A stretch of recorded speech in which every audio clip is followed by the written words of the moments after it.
Hello, and welcome to the Atomic Lizards podcast. It's time for our Now Playing series, where we look at the newest movies and TV shows currently playing in theaters or on streaming. I'm Miranda, the film fanatic. I'm Udi, the de facto film expert. And I'm Dan, the kaiju extraordinaire. On today's episode of Now Playing, we'll be discussing the newest entry in the DC universe, James Gunn's Superman. Superman follows the famous superhero as he deals with the consequences of his actions. The Man of Steel comes under fire after interfering with an international conflict, all while he must reconcile with what it means to be human as he learns the secrets of his Kryptonian heritage. Because after all, your choices, your actions, that's what makes you who you are. Superman 2025 is the first official theatrical entry in the semi-rebooted DC Cinematic Universe, being led by James Gunn and Peter Safran. The film was written and directed by Gunn himself and stars the talents of David Corenswet, Rachel Brosnahan, Nicholas Hoult, Skylar Gisondo, Maria Gabriela de Faria, Nathan Fillion, Eddie Gathegi, Isabella Merced, and Crypto the Superdog as himself. This episode will have spoilers, so go watch it if you haven't yet. So, what are your guys' thoughts on Superman 2025? Udi, do you want to start us off? So, just to start off, I will just try to keep this brief because we'll probably talk about pretty much everything that I want to talk about in detail in the discussion. But, well, just to start off, I loved it. 5 out of 5, 10 out of 10. Record my score. There we go, right away. Really love the movie. It's pretty much anything and everything I could have wanted from it. There is like one aspect that I'm still like, it works, but like I'm still kind of conflicted on it. And I was just reading something the other day. Like I'm not 100% in agreement with it, but I do think a method that they presented is an alternative way to approach that could have worked. So I don't know. But at the end of the day, it's like that's just like one aspect of the movie, and everything else is just like so good. And just the vibe is so hopeful. Everything. It's just so good. It's so good. Definitely a James Gunn fan, that's for sure. But yeah, I'll just leave it at that. I loved it. It was fantastic. Please go see it if you get the chance to see it in theaters. Otherwise, see it when it's at home on streaming or buy it or, whatever. Or rent it from your local library. Anything. Just watch it somehow. Please. It's so good. But yeah, what about you, Miranda? What did you think of Superman? I think Superman 2025 was a great film. I had no expectations, but I was hyped with it because Dan was very hyped with it. You were very hyped for it. So I was hyped for it. It's enjoyable. It's nice. It's refreshing. I'm kind of off the superhero train, especially with Guardians of the Galaxy Volume 3. I think that movie was a masterpiece and concluded the Guardian stories very well. Plus, it's directed by James Gunn, so, that's a plus in the books. And when watching Superman, I was like, this is good. And then we got to one specific scene, and I was like, oh, right.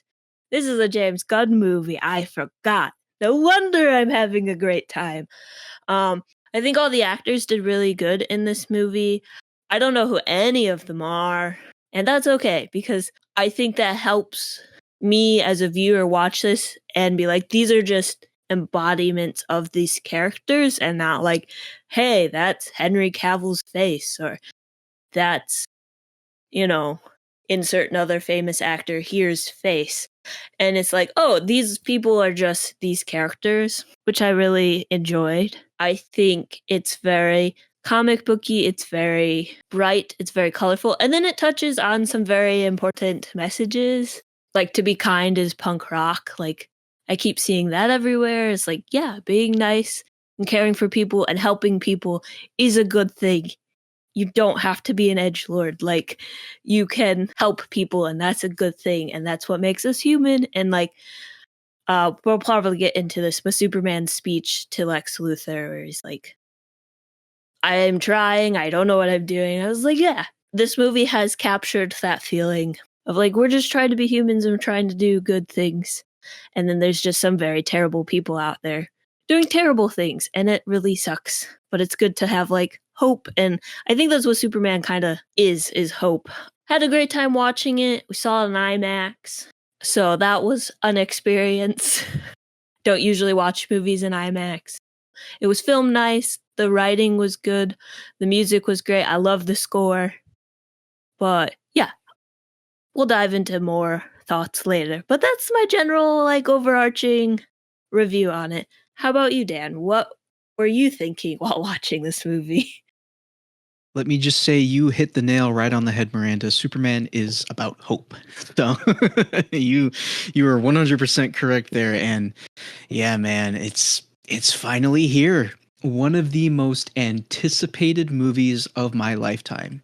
For those listening, if you don't already know, or if you haven't listened to our past reviews on DC movies, but I am our resident DC fan. As I've stated many times before, I'm in the minority of individuals who actually prefers DC to Marvel. So the past decade has been quite the ride for me, for better or for worse. There was so much writing on this movie. Not many franchises get a second chance at doing a cinematic universe, but it wasn't just the fact that DC was attempting to do another cinematic universe after the DCEU. DC also had to earn a lot of the trust that it lost with general audiences, which to me was an even bigger deal because like one of my biggest fears with this movie was always that it would be really good but no one would go to see it because of past films in the franchise. Plus, like, this movie had to be good because I don't think DC would be able to take yet another big budget bad movie to their name. So, yeah, there was a lot riding on this movie to the point where I did my best to stay off the internet so I could go in as blind as possible. I wanted to have zero expectations. I didn't even want to know if the movie was getting good buzz because I wanted to have as fresh of an outlook as possible, and I didn't want to have heightened expectations. I didn't want to have lowered expectations. I just wanted to go in completely blind, like Miranda, just zero expectations. And I'm so glad that I did because I really ended up enjoying this one. I am very happy to say that I didn't just like Superman, I loved Superman, which was honestly the best case scenario for me. Now, does this movie deserve to be in the same conversation as one of the best superhero movies of all time, with the likes of The Dark Knight, Infinity War, or even the 1978 Superman? That I can't really say, because this movie is not without its faults, some of which may not work for some other people. But what I saw, I really liked. I'll go more into detail about it later, but I think the cast nailed it. And what I really love about this movie is, unlike in Man of Steel, it's not trying to take itself too seriously or ask itself the question of what if Superman was real? How would people react? No, it doesn't do any of that. Instead, it embraces the fact that this is a comic book character who lives in a fantastical world full of gods, monsters, and magic. It doesn't concern itself with how the world would react to such a being like Superman. It embraces the sort of silliness that comes with it taking place in the DC universe. And once again, that's not going to work for everyone, but for me, it really did. And like one of the biggest concerns I had for this movie going in was, I thought maybe it might have been a little too campy or jokey. And what I mean by that is, like, if you look at Gunn's tenure at Marvel, for example, a lot of the characters in the Guardians of the Galaxy movies are written as comic relief. Like Peter Quill, despite having a very tragic backstory, he's still a comic relief character. Same for Rocket Raccoon, at least in the first two, and even Drax the Destroyer. Even if you look at Gunn's previous DC projects before this one, such as the Suicide Squad and Peacemaker, both are full of very comic relief-centric characters, which is not a bad thing. I don't have an issue with. There are a lot of people online that have an issue with that, but not me. I don't have an issue. But the thing is that Superman is not a comic relief character. So that was one of like my fears, like going in, and like, sure, he makes jokes and like the franchise can be full of comedic moments, but the character himself is not known for having a funny personality. But thankfully, Gunn didn't go too hard in this direction for Superman. And while Clark himself can be kind of a funny dork at times, saying things like, "What the hey, dude?" like he never at times feels too silly or like too funny of a character. At least to me, he doesn't. And this film is full of James Gunn coded jokes, but honestly, most of them worked for me. Once again, it's not going to work for everyone, especially if you don't really find Gunn's style of humor that enjoyable, but I really did get a kick out of the humor in this movie. Were there a few jokes that didn't land? Of course, but I never felt like the humor didn't complement the film, for the most part at least. And I also really appreciate someone who finally understands the character of Superman. For so long, Superman has been misunderstood as this character that needs to be portrayed as a god, or people think he's boring because they've never read a comic book and just parrot off of opinions they see online, or he's boring because he's too overpowered, or that he's only an interesting character when he's evil, when in reality, Superman is just like everyone else, and Gunn truly understood this. It's such a breath of fresh air to finally be getting a portrayal of Superman like this, especially after the version we got in the DCEU. This movie understands that Superman does what he does because he believes in it. He views all life as precious, even going out of his way to save a squirrel. He's kind. There's a line in this movie that I love where Superman and Lois are having a moment, and as she's talking to Clark, she says, "You see everyone as beautiful." And that is truly who Superman is. And I could not be happier to finally get a filmmaker who truly understands this. And like, Gunn also succeeds in making Superman more relatable. Even though he's an alien, he was raised human. And Gunn portrays this perfectly in the movie, which I think really helps the character to connect to people who might not have wanted to give him a second chance. I also really love the relationship Clark has with his adoptive parents. The Kents have always been, in my eyes, caring and warm individuals who love their son, and I feel this movie does a great job of showcasing that. Honestly, there was so much more I could talk about. I've already been rambling here a while at the start, but as I stated before, I'm the big DC guy, and I love Superman so much. He's one of my favorite superheroes of all time, but I do not want to be keeping us here all day. Plus, we got the later discussion points that we can go into more detail for. But I loved this movie. As a huge DC fan, I couldn't be happier with its outcome. Is it perfect? No. But compared to what we had before, it couldn't be better, if you ask me.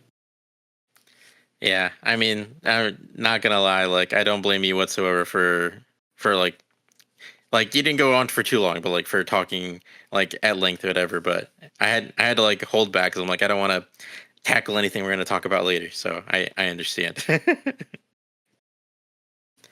With that being said, I think it's time to get into the discussion. I guess let's start with the film's aesthetic. So yeah, how did we all feel about the movie's aesthetic? It's very comic booky. It's very colorful. Do you guys feel like that is a strength or a weakness of the film? And then does the movie ever feel too cartoonish or silly to you, or do you feel like it works? Do you feel like you wish it was a bit more cinematic? Like, for all of its flaws, I will say, like, the DCEU movies, particularly the ones under Zack Snyder, did have very gorgeous cinematic visuals. But yeah, how do we feel about that?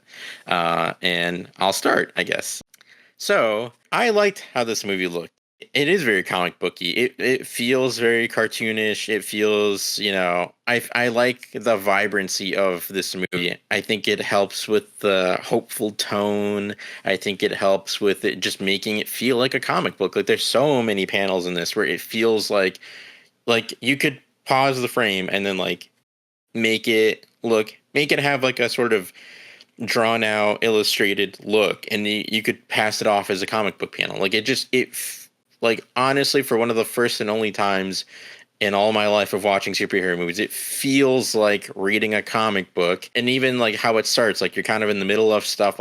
It just feels like you bought a comic book from the comic book shop, random one that you like. Oh, I like the cover of that one, I'm going to buy that one. And then you bought it, and then you start reading it, and there's some references to things you don't fully understand yet. Like, especially on a first viewing, like there's things you don't understand because you're just learning everything as you're going. So it's kind of like that experience. Like, you buy a random comic book, you open it up, you're like, I don't understand this. I don't know. I haven't read the previous issues, blah, blah. But like, you're just enjoying the experience of it, And I feel like that's what watching this movie feels like, where it's very colorful, it's very vibrant, and it just feels like a comic book. Like, one of the most comic booky shots is definitely like right at the beginning, where Superman is in the Fortress of Solitude, and then the Superman robots are holding him to like heal him with like the super ultra concentrated sunbeam, and then he's like raising up off the table because it's like kind of burning him, but like obviously it's like healing him and all that. But like that feels very comic booky, and like there's so many other examples throughout the film.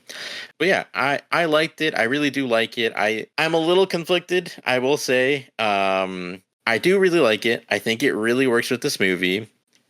I won't say that I wouldn't appreciate like a more filmic look. Like if Greg Fraser, who did the Batman, shot this and made this look kind of like a positive, like hopeful version, but like with similar gritty cinematic aesthetic of like the Batman. Not again, I guess I don't mean like I don't want it to be gritty, just like a more like filmic cinematic. That's really what I mean, really, because it's not. I don't want it to be dark. I don't want it to be like Batman. I'm just saying like if you shot it more cinematically and more gave it a more filmic look, like how the Batman was, but just hopeful, colorful, whatever. I think that would be amazing. It'd be gorgeous.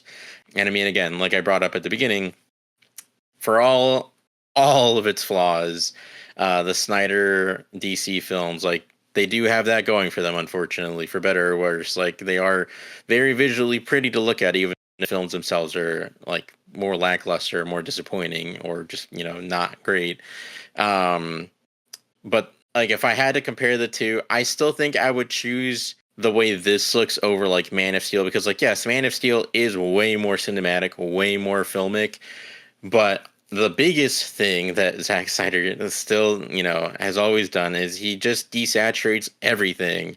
And it's like, if you just let colors pop more, if you just had more color, it would be perfect. It would look so good. But so I would, 10 out of 10 or, 5 times out of 10, whatever, I would gladly take the way this Superman movie looks over like something like that, because while yes, it's shot exceptionally well and like it does retain like a very grand cinematic look, it's like the desaturated coloring just kills it. And like you could argue like, okay, well if they graded it properly and made it more colorful and hopeful, then yeah, like that'd be way different, but that's not what that is. So I'm just comparing the two. But yeah, I liked how this movie looked, and I appreciate that it just sells the like comic bookiness of it really well.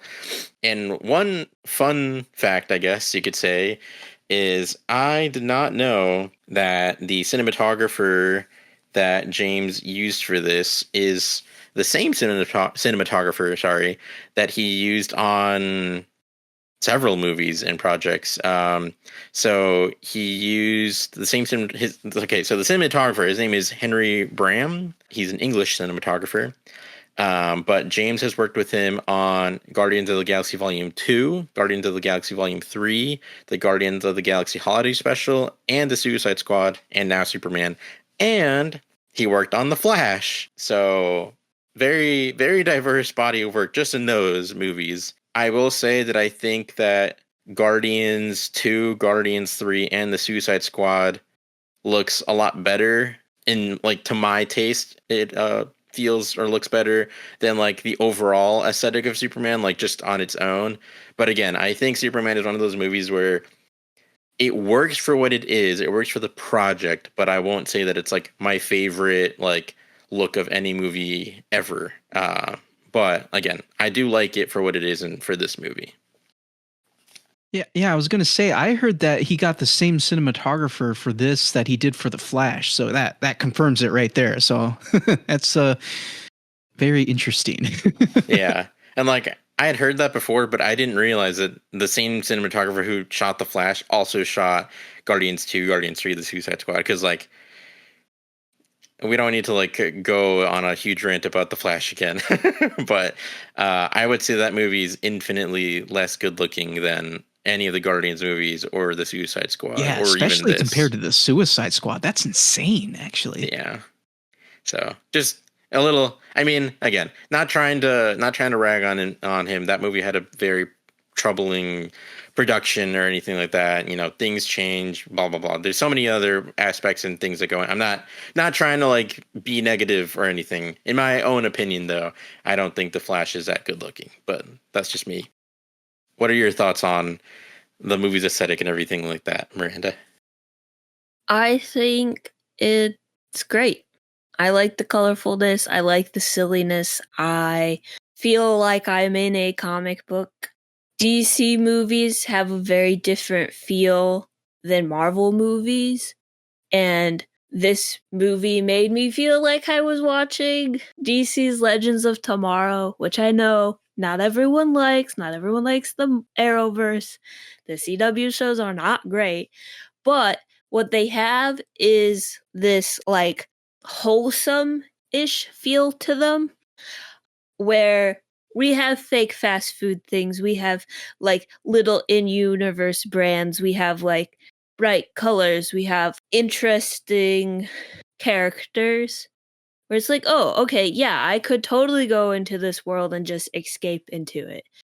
And I think this movie captures that quite well. And I think that's a positive thing for this movie because, like, one, it's colorful and I love color.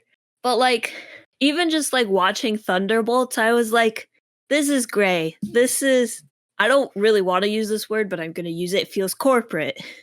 Where this Superman doesn't feel that way. It feels homely. It feels like someone who like cares about the property is making a movie for that property. Superman has a different type of feel of a comic book compared to like Guardians or even to the Suicide Squad.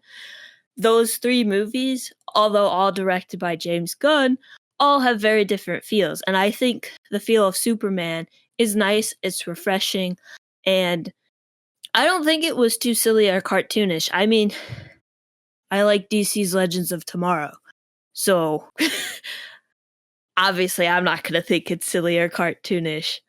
But even with the silliness, the cartoonish, the very, like, traditional, like, this is a comic book from the, 1930s or whatever feel, although I've never read any from the 30s, so I don't really know, but has that more, like, quote-unquote traditional comic book vibes to it. It works really well, and it's nice and it's refreshing to see. If people don't like that, then that's their problem. Like, give me the bright colors. Like, I saw an interview with David. Is that his name? I think that's his name. Superman? Yeah. Yeah, David Cornsweet. Yeah. Fun fact, he's in the Twisters movie. He is.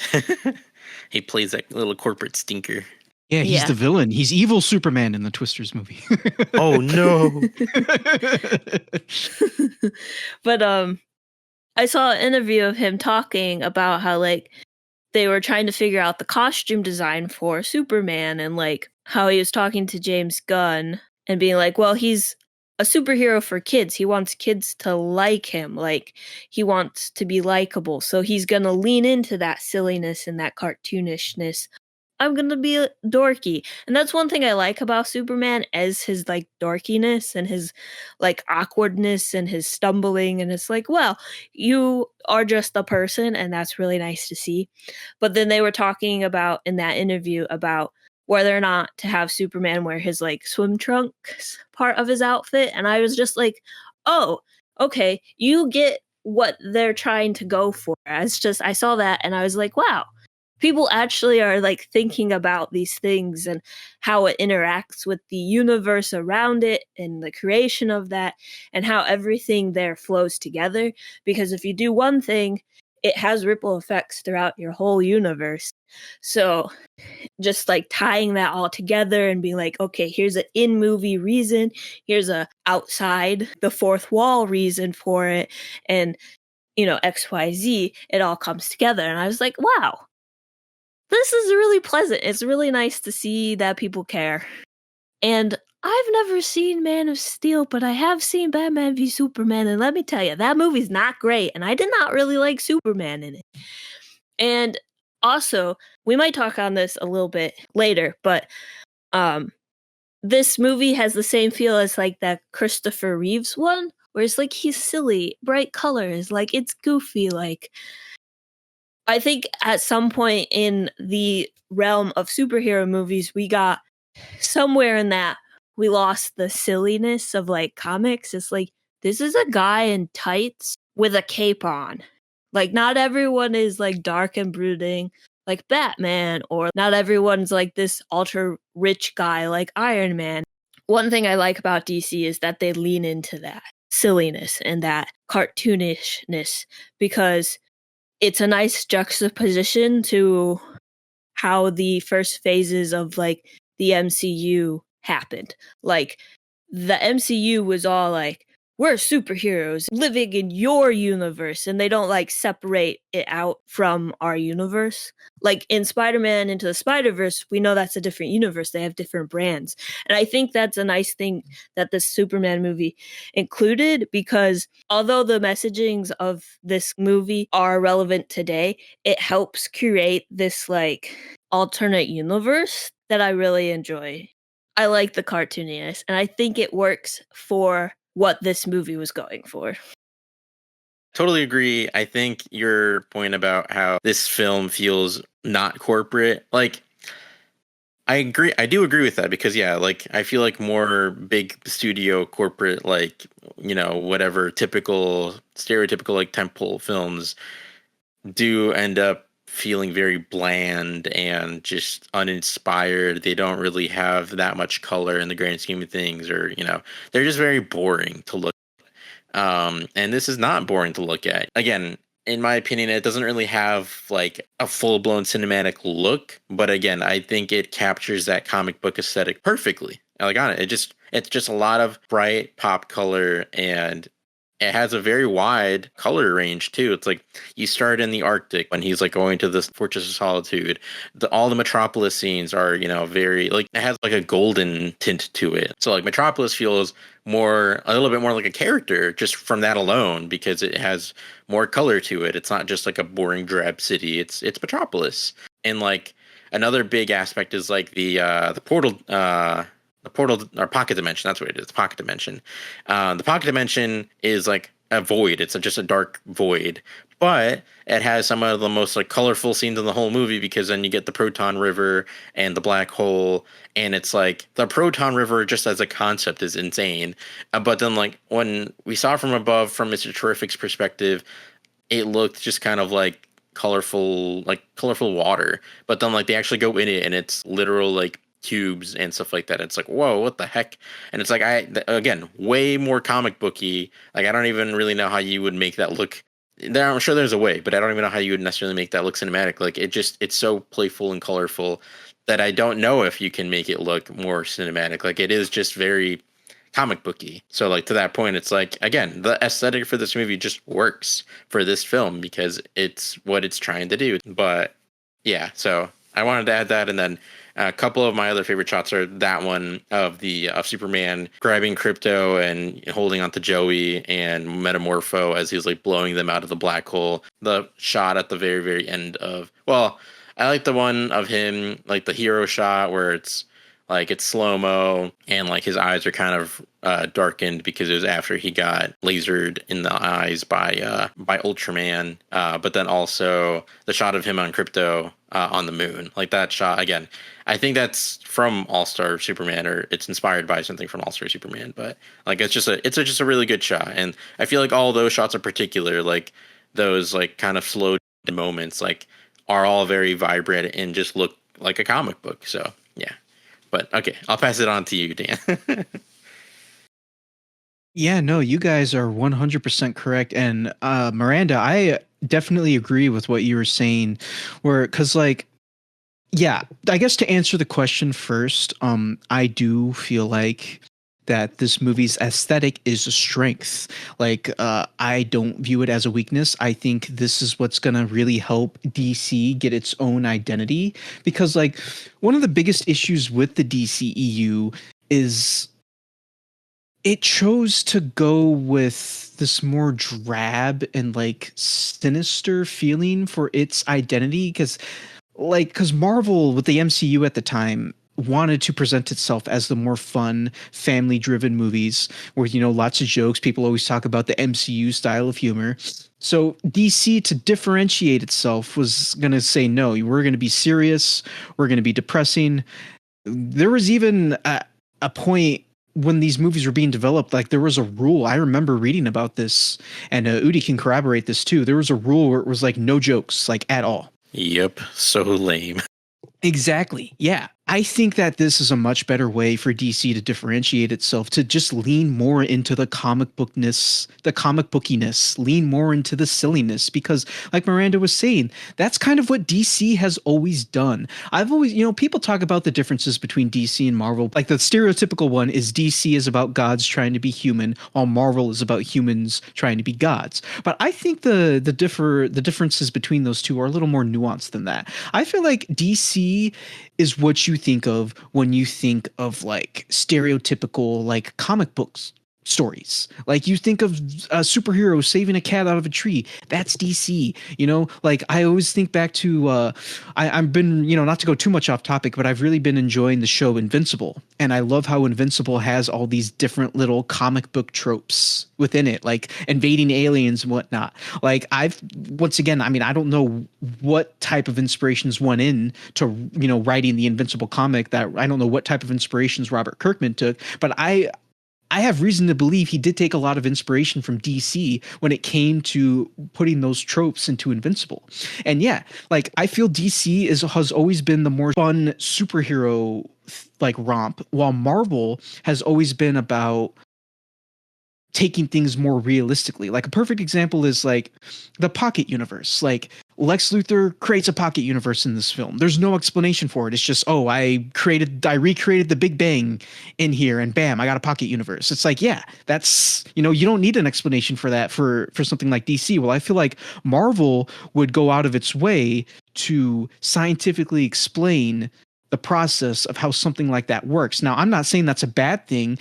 In fact, I feel like that's why people tend to prefer Marvel over DC, because Marvel tends to not take itself more seriously, but Marvel tends to go into the specifics, and Marvel likes to ground things. That's a better word for it, is Marvel really likes to ground things. And I feel like that's why people tend to prefer Marvel over DC. But like but that's one of the reasons why I like DC though, because like, you don't have to go into these different explanations for how these things exist. They just exist. You accept it and you move on, and like, I do like it though, when things do have a bit of an explanation. Like it would have been cool to have more of a broader explanation for how that pocket universe was created, other than just, oh, I recreated the Big Bang, but yeah. So like, I think it's a strength because like you all have been saying, it really works for this universe. It really works for what the movie is going for. And yeah, just the colorfulness, the comic bookiness. Like Udi, you were saying this earlier, and I've seen other people talk about this too. Like this movie, I mean, we'll have to see what the rest of the of the DCU movies are like, but this movie feels like you are literally reading a comic book. Like you just picked up a comic book and you just started reading it. And yeah, I think it's great. I love it. As a big comic book fan, I love it. So I do think it's a strength. Now, once again, I don't think it's something that's going to work for everyone, because I can imagine some people in the general audience maybe not really vibing with the whole more silliness aspect that comes with DC. Like I could see some people being like, what pocket universe? What is this? What's going on here? This is weird. This is, like, so I could definitely see it not working for some, but for me, and I think for most people, it does work. And I never felt like the movie got too silly. Like I was a little worried with the whole like kaiju, because I was like, okay, what's this gonna be like? How are they gonna do this? Because there is a comic book storyline where Jimmy Olsen turns into a giant turtle man, like a giant kaiju turtle man. It's like a Silver Age story, and like people were theorizing, oh, is this kaiju? Are they going to do that? Is this kaiju actually going to be Jimmy Olsen? So I was like, oh god, I hope they don't actually do that, because I think that'd be a little too much personally. But that's not what they decided to do, and I don't know where the kaiju comes from. Must have come from Lex Luthor's pocket dimension or something like that. But I was kind of worried about how that scene was going to play out, but I think it played out just fine. And plus, we get that fun little scene of Superman saving a squirrel. So you mentioned the kaiju scene, and Superman takes the time to save the squirrel, to save the person, to save the kid, to save anyone he possibly can. And on top of that, minimize the damage of the surrounding city. He drew it to a park area. There's a good amount of space for the kaiju to like stumble around, and that he was trying to like keep it alive and they could capture it and take it to somewhere where it wouldn't destroy a whole city. And I liked that because in other superhero movies, we don't see that. It's just full on destruction of the building. And you're like, well, I hope everyone got out. Like, same with like the Godzilla movies. It's like they evacuated the city. Okay. But like, did everyone get out? Whereas like this, they took time to show Superman saving the people. And then, the Justice Gang go over there and like fight it. And then they destroy a bunch of buildings and then poke the poor creature in the eyeball, which was disgusting. What is with James Gunn and kaijus and eyeballs? I don't know what it is. Dude, seriously, like thinking the same thing. Like, what is with James Gunn and eyeballs? I don't get it. I don't like it. But I liked the kaiju fight scene. It showed what Clark values. Yeah, I did forget about that. That's something worth mentioning because yeah, there's a part in the kaiju scene where like Superman goes to punch the kaiju and he's like falling back. And in most superhero movies, the kaiju would just fall back and destroy the building. It's like, oh, well, I hope that building was empty. But they actually go out of their way to show Superman get behind the kaiju and like stop it before it crumbles into the building. That's a detail that I really, really liked. Like, because the Superman is still kind of early in his career, but he's definitely more experienced. So it's showing that, yeah, he's thinking about the other people around him. And that's a good detail. I really like that as well. Yeah. It's like he cares about the people. He cares about the place he lives. He just overall cares. And you don't get to see that in a lot of other superheroes. Like, I love the Guardians, but they're all terrible people. Like, they don't care. Well, they kind of care. But, like, I think that's one of the core things about Superman is that he cares. And then the Justice Gang, they care, but like they care in a different way. I didn't know they were going to be in the movie, so to see them to be juxtaposed between the two really makes Superman shine. I also wanted a quick mention. I loved the pocket dimension because it was made of bismuth, and bismuth is like a really cool gemstone. Like it's rainbowy and it's like gray and shiny. Check it out. It forms in squares based on how the heat is on it or something of that nature. And then the acid river or whatever, the photon river, I'm stealing that. That was so cool. It was colorful. It brings it into that comic book feel. Amazing. Yeah, one other thing I wanted to mention real quick, because Udi had mentioned that scene in the pocket dimension earlier where Superman grabs onto Crypto and he's holding onto baby Joey and he's like using his super breath to get everyone away from the black hole. That is a really cool shot. And I also think the music that plays during that scene complements it very well, helps make that scene even more epic. I just wanted to mention that real quick because I wanted to mention it earlier. But let's go ahead and let's talk about the performances. Let's start off with, do you guys feel that Corn Sweat succeeds as Superman? How are you feeling about Corn Sweat's performance as Superman, Udi? He is Superman. Like, it is night and day, the difference. And I just rewatched Man of Steel the other day, and then I started watching Batman vs Superman. And like, look, for what those movies are, and again, it's just because they're the most recent comparisons. Like, I can also bring in Brandon Routh and Christopher Reeve, but in terms of like comparing this Superman to the other Supermen, he just feels more naturally like Superman. Like, the Man of Steel, Batman vs Superman, DCEU Superman, I could understand the direction they were going in. I think he worked way more as like evil Superman than the good Superman. But like, yeah, he just didn't feel like Superman. Not really. Like, he was just more muted. I mean, the whole movie was more muted, but like he was more muted. But even still, like all the characters, you brought this up many times in random conversations, Dan. I'm gonna try not to like get too far away, but like all the characters in the DCEU movies, like particularly with Superman, just don't like they're just not the characters. Like They just fundamentally did not understand who these characters were. Batman and Batman vs Superman is not really Batman. Like, yes, visually they are these characters, but like as they are written and stuff and things they do, they're just not that character. And so like David Cornsweet's Superman is just hopeful. It's like, yeah, like the one big dialogue heavy scene that's like incredible in this film when he's in the apartment with Lois and they're talking about his actions in Jaranpur. Like that scene is just like that, and then like the end, speech with Lex, like they're just perfect examples of like who Superman is. And it's like, yeah, in that one scene with Lois, like, yeah, you can tell that he really just cares about lives, like human lives, like any life, animal life, human life, any living creature, any living being. He just cares so deeply about life, and he's so full of hope, and he just wants to do good.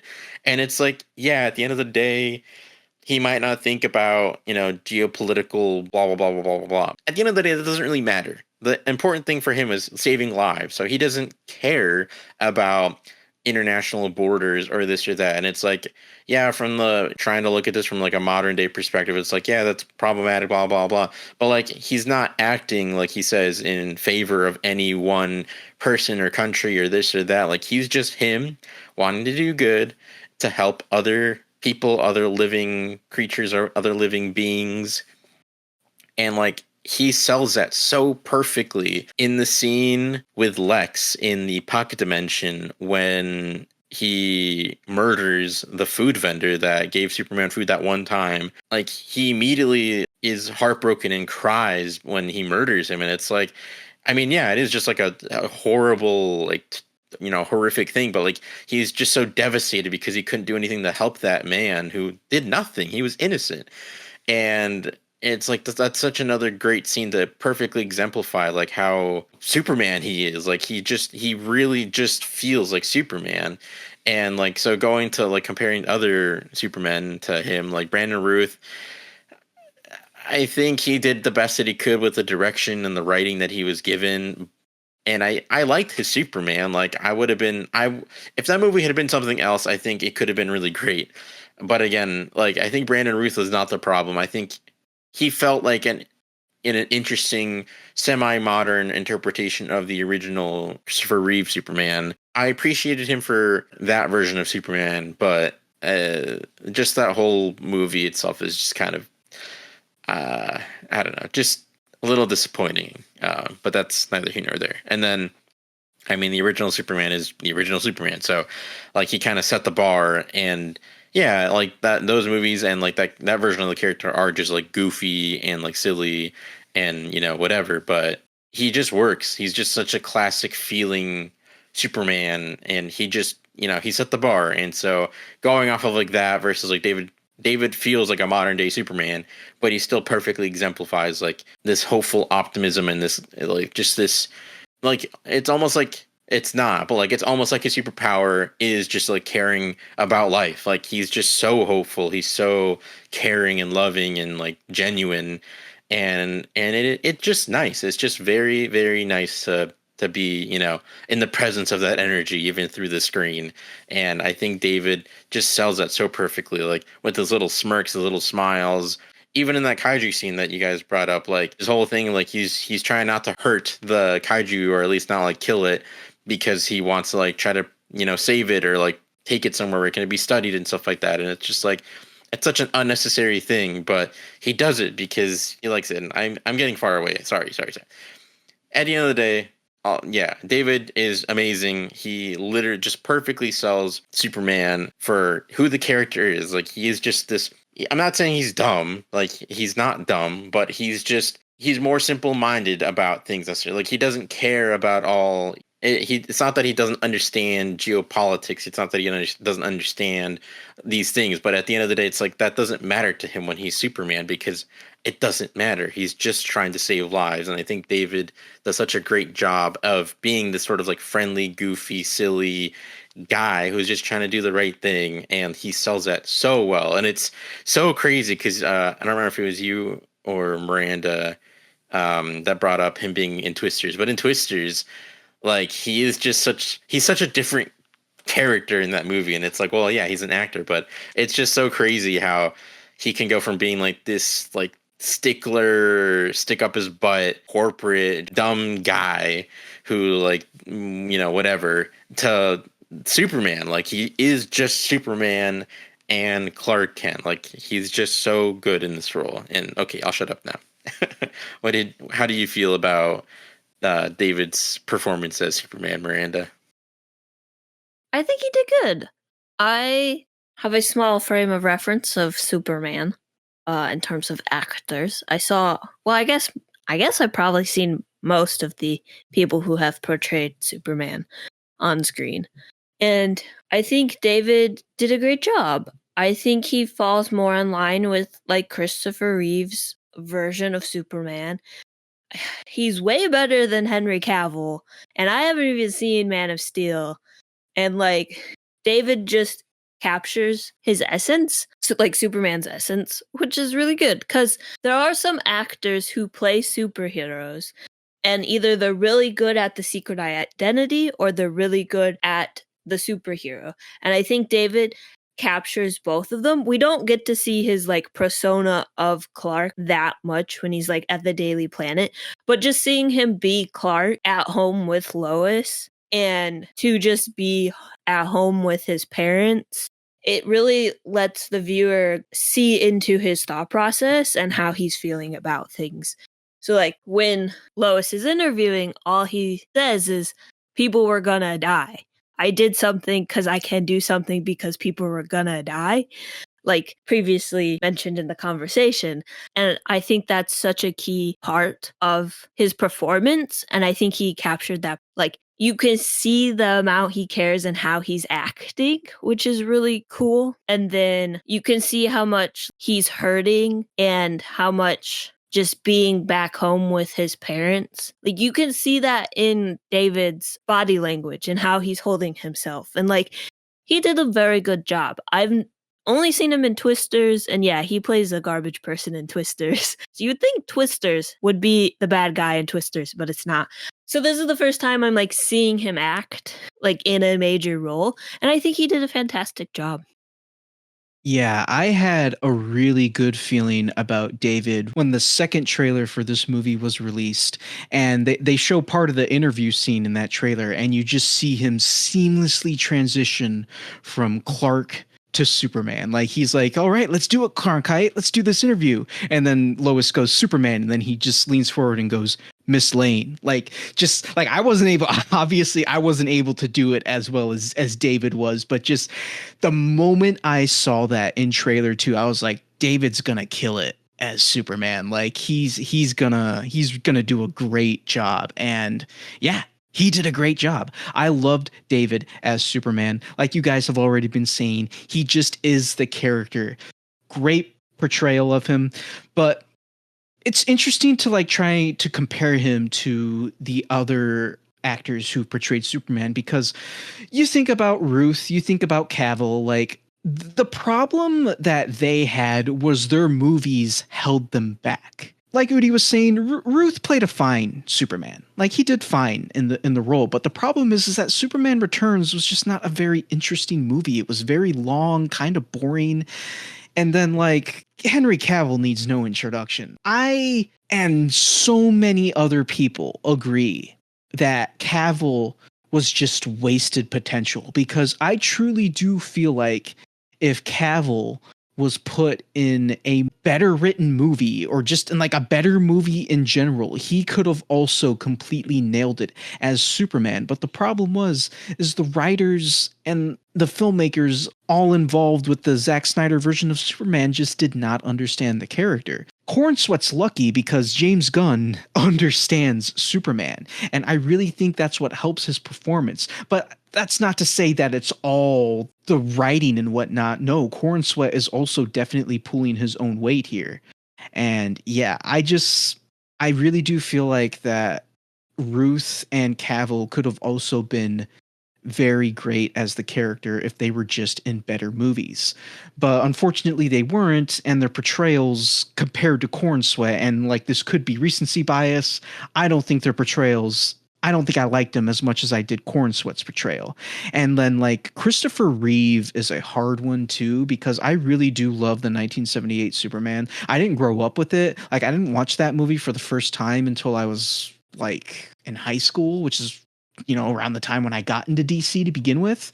So like I don't have any nostalgic ties to that movie, but I really do feel like Christopher Reeve has and always will be the Superman. Like Cornsweat's great.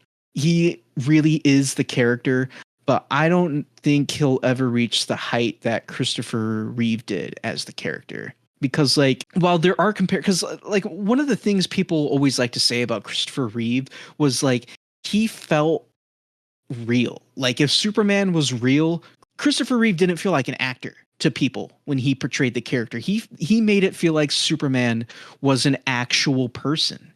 And you could say the same thing about Cornsweat. Like you could say, oh, well, you know, Superman doesn't feel like a character in this movie. Like Cornsweat makes him feel like a real person. You could definitely say that. But for me personally, I don't think Cornsweat quite reaches that level. But I loved his performance. I can't wait to see him in more projects. And yeah, I think he did great. Much like you guys, I don't really have too many notes. I mean, it is interesting to think about though, because I brought up how like Ruth and Cavill probably could have been better if they were just in better written movies. Let's say we're in the bad timeline and James Gunn's Superman was a bad movie. I wonder how we would be feeling about Cornsweat's performance at that point. Who knows? But thankfully, we're not in that timeline. We're not discussing that. So, but yeah, I really liked Cornsweat's performance. What about the other characters in the movie? Like we got Luther, we got Lois, we got the Justice Gang. How did you guys feel about the supporting cast? I liked them all. They all were unique and stood out. I liked Lois. She was cool. I liked the Daily Planet team. And I found the Justice Gang to be interesting. I think Mr. Terrific was a great side superhero in this movie. I don't know anything about Green Lantern. I am curious to see what Hawkgirl is up to because I know her from DC's Legends of Tomorrow as Kendra, who is like reincarnated from Egyptian goddess or something of that nature. So I am interested to see what way they take Hawkgirl, but I think her performance was good. I think everyone's performance was good, especially Lex Luthor. So Nicholas Holt, I know him as R from Warm Bodies, the best zombie Romeo and Juliet movie / book out there.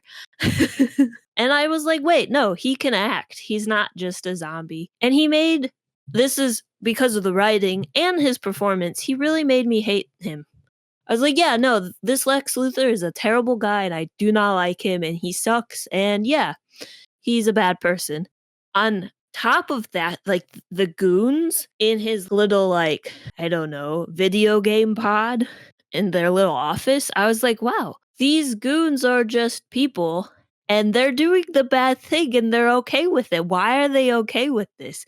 Because normally they're like faceless goons. They wear masks. Like you don't really get to know any of them, but they're like over there, like full on in it, typing in these video game codes. And I was like, wow, you're making me hate these guys too. Like in Guardians 2, you had like the gold people. I forget what they're called.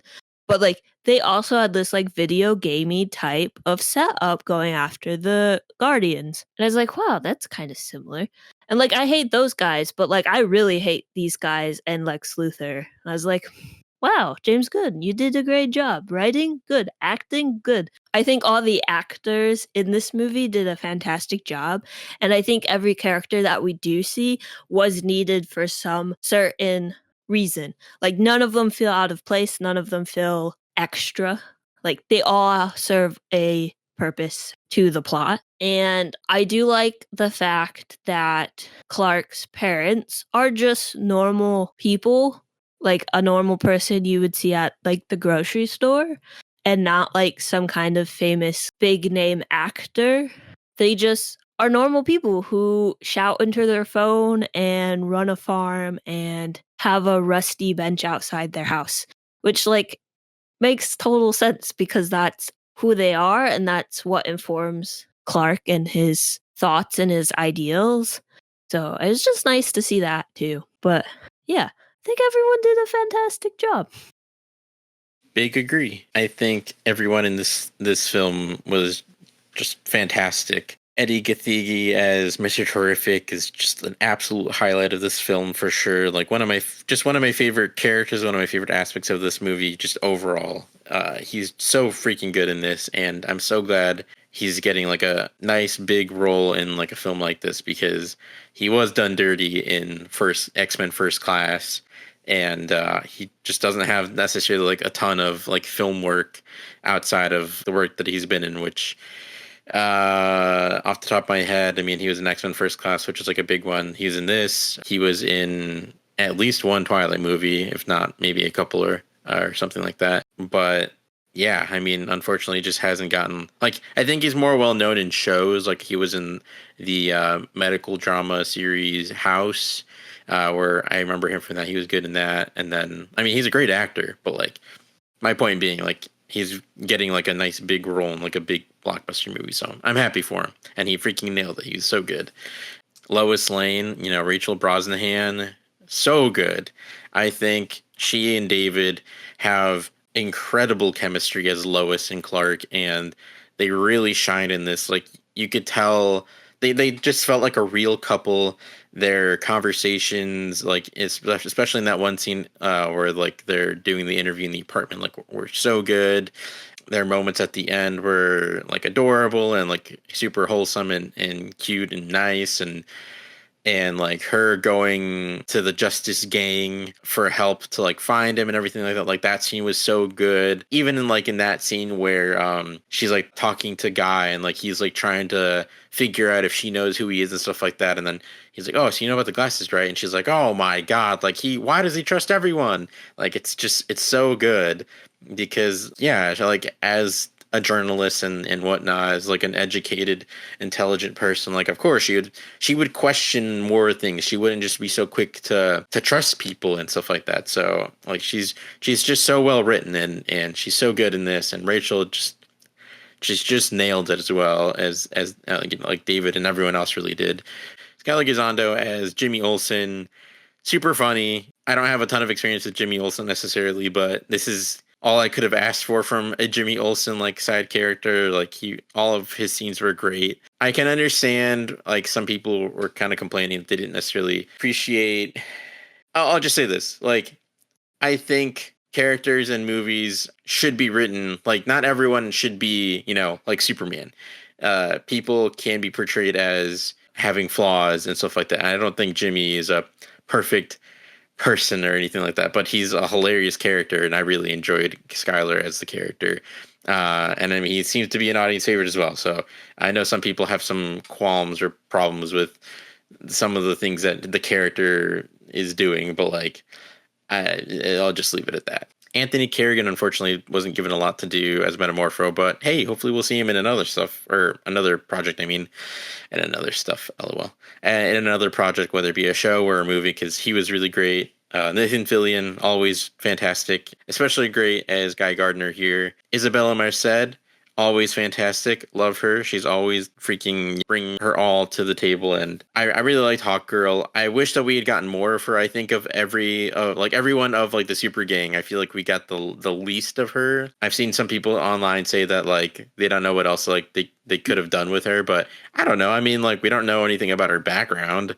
We don't really know like what her powers are exactly or how exactly they work, or if she has any other potential powers outside of like what we saw, like her flying and her mace weapon like abilities. I don't know. Like not that that's like a superpower, but like we don't know anything about her history. So like I'd be super down to, either get a show or have her be in another movie or just something like just to explore that character more. But she was great. The engineer was an interesting villain. I like the idea of her being so dedicated to the cause that she literally like replaces her body with just like nanites. Like that's pretty crazy. Eve, I think I liked that Eve ended up being basically like the hero of the story by exposing Lex, because that's another character where I feel like some people might not appreciate her depiction, but like I don't know, like for lack of better words, like there are kind of people who exist that are like that. But at the end of the day, I like that despite her initial, the framing of her character as just being like an airhead who's like just super vapid and, doesn't have a thought in her mind, is actually way smarter than people think that she is, and like is aware of that, and, like purposely takes all these selfies and whatever with all this incriminating evidence. Like, I really appreciated that she ended up kind of being one of like the main like reasons that there's a victory in the end of the film, and I appreciated that aspect of the character and that characterization. Ma and Pa Kent, I thought, were perfectly cast. I really, really liked their sort of rural, like they just captured the feeling of like very rural, like farmer type people really well. Like, obviously not a monolith. Like, just because you're a farmer doesn't mean you look and sound like that. Just because you're a rural person doesn't mean you look and sound like that. But I'm just saying, like, they've definitely captured like a very particular vibe very, very well of like a rural farmer. As someone who grew up in a rural farming town, yeah, I mean, they captured that vibe really, really well. So I really, really liked them. I liked how much of a sweetheart Pa Kent was. And yeah, just I wish we'd gotten a bit more of them, but it's fine. Hopefully we get more of them later. Steve Lombard was hilarious, played by Beck Bennett. Loved him. He was great. He was funny. We also barely got any scenes with him, but he was hilarious. Alan Tudyk. Love Alan Tudyk. He was in Creature Commandos as well. What was the name of his character in that one, Dan? Yeah, he played Dr. Phosphorus in Creature Commandos. Yes. Great character as well. But yeah, he played Gary the robot in this one. And last but not least, Nicholas Hoult as Lex Luthor. I know Miranda brought up like he's R to her from Warm Bodies. He's been in lots of different things at this point, and it's been cool to see him kind of get more and more roles in recent years. He was in Mad Max Fury Road. Then more recent movie he was in was The Menu, which was like a great movie that came out just a few years ago. And then I didn't catch it yet, but he was also in that one final Clint Eastwood movie, Juror 22 or Juror number 2. Nosferatu as well, right? I'm not sure if you already mentioned that. Yes, you're right. Oh my God, I forgot. He was in Nosferatu, and he was also very good, very, very good in that. Yeah. So he's just been on a hot streak in the last few years. Happy for him. It seems like he's really been trying to, go for it, and he's actually tried to join a DC project for a while now. And he almost got Batman, I believe. He almost got another role, I'm forgetting, and then now he finally got cast in a DC project as Lex. Well, funny thing is, yeah, you're right. He did audition for Batman, but he also auditioned for Superman. He auditioned for Batman and Superman and got cast as Lex Luthor. I think that's hilarious. I'd be so curious to see what his take on like Superman would be, because it's like he did such a good job as Lex. Like, I don't know, it'd be crazy. Like if his Superman was really good, I don't know. I think he would have done well. Nicholas Hoult, personally, I think is a great actor, and so I think he would have done well as Superman.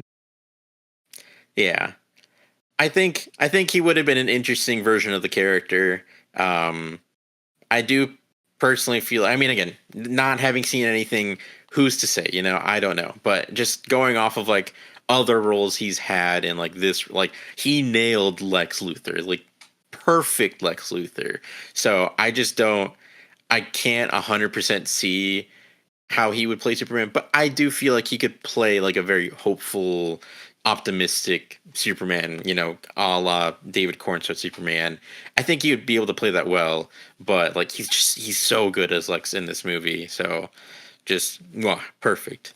Perfect casting. Very happy for him. I'm very happy that people are liking his interpretation of Lex, because man, he killed it. And I guess I'll just add this in here because we're talking about the cast. One final person that's just like basically an extra because they were only in one scene. But shout out to Joanna Brady. She played, I believe, one of the Bakersfield citizens. It's like in that scene where it's like after the crack in the earth has already gone through Metropolis and it's going across the water to the other like town or city across the bay or whatever. And then like Lois is like, oh man, it's gonna reach Bakersfield or whatever that town is called. The one blonde civilian that's like on the rooftop, she's like, oh my god, it's almost here, and like they run away. That's Joanna Brady. And she's been in a number of, like, not that many necessarily, but like she's been in other films and stuff like that, like bigger productions or whatever. But I know her from one of my favorite web series of all time, called VGHS, or Video Game High School.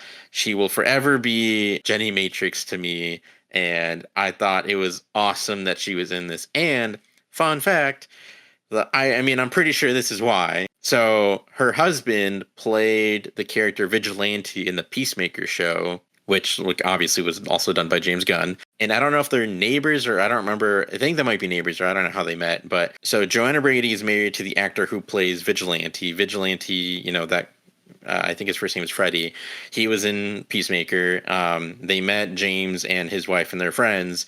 And so like Freddie is Vigilante in Peacemaker, and presumably is going to be Vigilante in Peacemaker season 2. And so like it would have been cool if she got like a bigger role, but like it's fine. But like it's just cool that like, again, like I know people like to harp on James Gunn specifically for whatever reason on like him using friends or whatever, but like all directors, everyone in Hollywood does this. It's not unique to James Gunn, but like it was just cool. Like I found out that they were friends, like, oh, that's so cool. And I didn't expect to see her in Superman. So like her just randomly popping up on screen, I was like, oh my God, it's freaking Joanna Brady, aka Jenny Matrix from VGHS. That's so crazy. But okay, I'll shut up now. What about you, Dan? How did you feel about the supporting cast?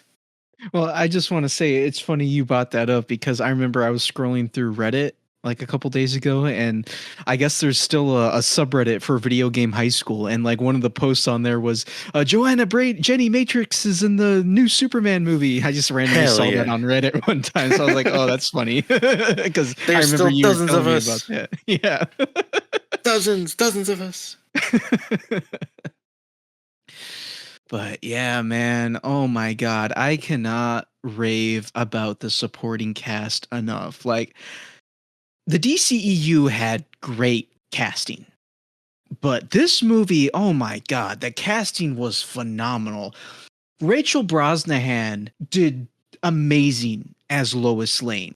I don't know what my expectations were for Rachel's portrayal of Lois, but my God, she encapsulated the character so well. She has the feistiness, that reporter's intuition that Lois has. Like, just the interview scene alone is just a perfect portrayal of the character because Lois, in the grand scheme of things, is a reporter. She's not going to softball these questions to Clark, even though they're dating. Like, I like that she goes hard at him with these questions. She doesn't sugarcoat anything.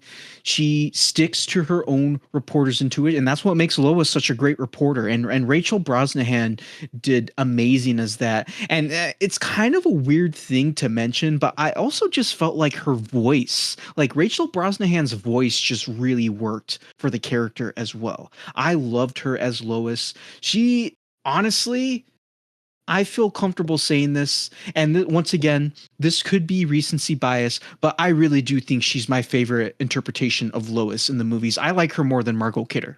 That might be controversial, but that's how I feel. She was amazing as the character, and I can't wait to see more of her performance with future movies. I hope she's got to appear in more Superman projects at least. So yeah, the Daily Planet crew, I would have liked to have seen more of Wendell Pierce as Perry White.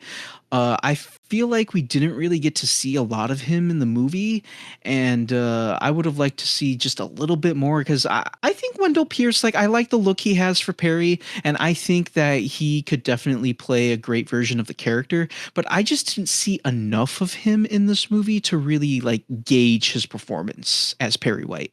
I just want to say that I second that. I wish we had gotten a bit more of him as well, but Yeah. I think he did a good job with what he got, or with the time that he got him.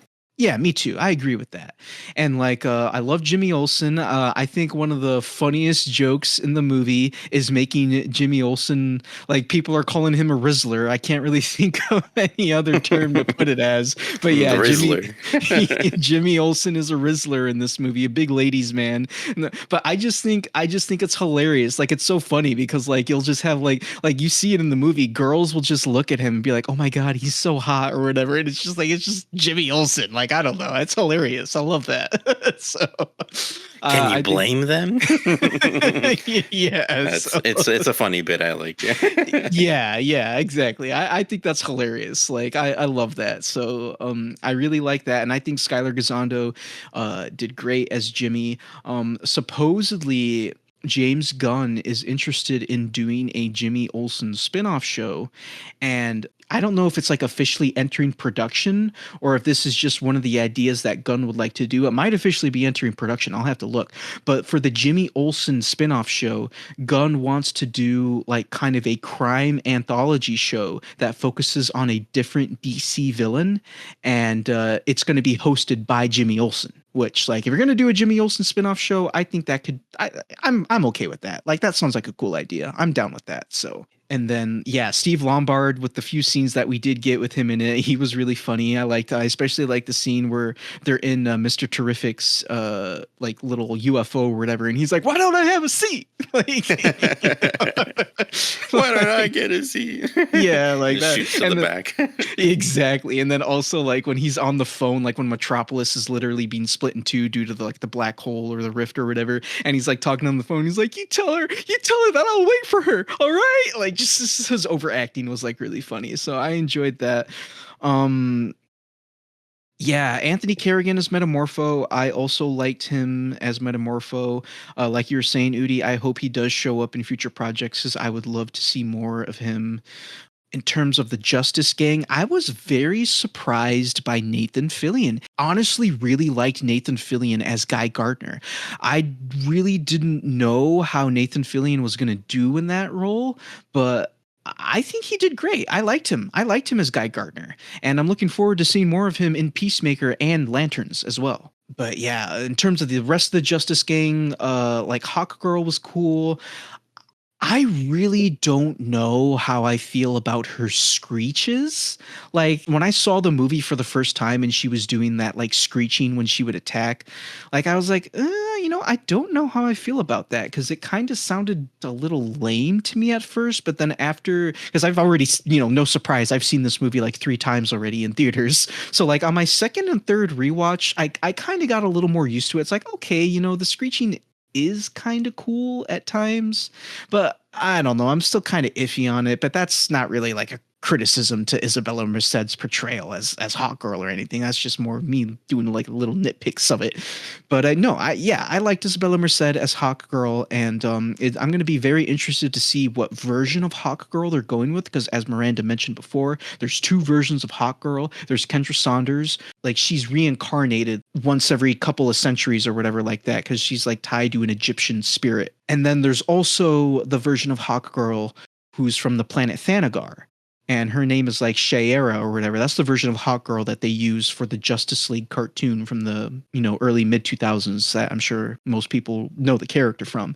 And I really hope they go with that version of Hawk Girl, the alien version that's from the planet Thanagar, because I prefer that version over the Egyptian version. But like I've been seeing some stuff where like apparently she might be like a combination of like both the Egyptian version and the alien. I think Isabella Merced said like she's like a reincarnated like alien or something like that. I don't know what they're doing. I'm hoping that we get more backstory on this version of Hawk Girl because like Udi was saying, we didn't really get a lot of backstory on her, and I would like to know the backstory of this version of Hawk Girl because I just want to know like what version we're dealing with, if it's the one from Thanagar, if it's the one from Egypt, or if it's just going to be a combination of the two.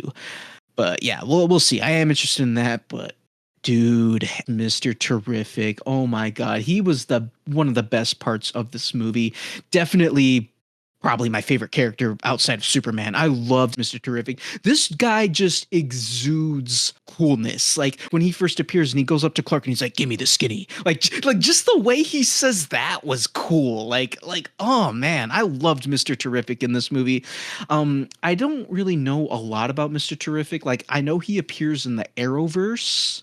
And like so that's where I knew him from, but like I didn't really read any comics with Mr. Terrific in them. I know that he's essentially DC's version of Reed Richards, where he's just like really smart, minus stretchy powers, of course.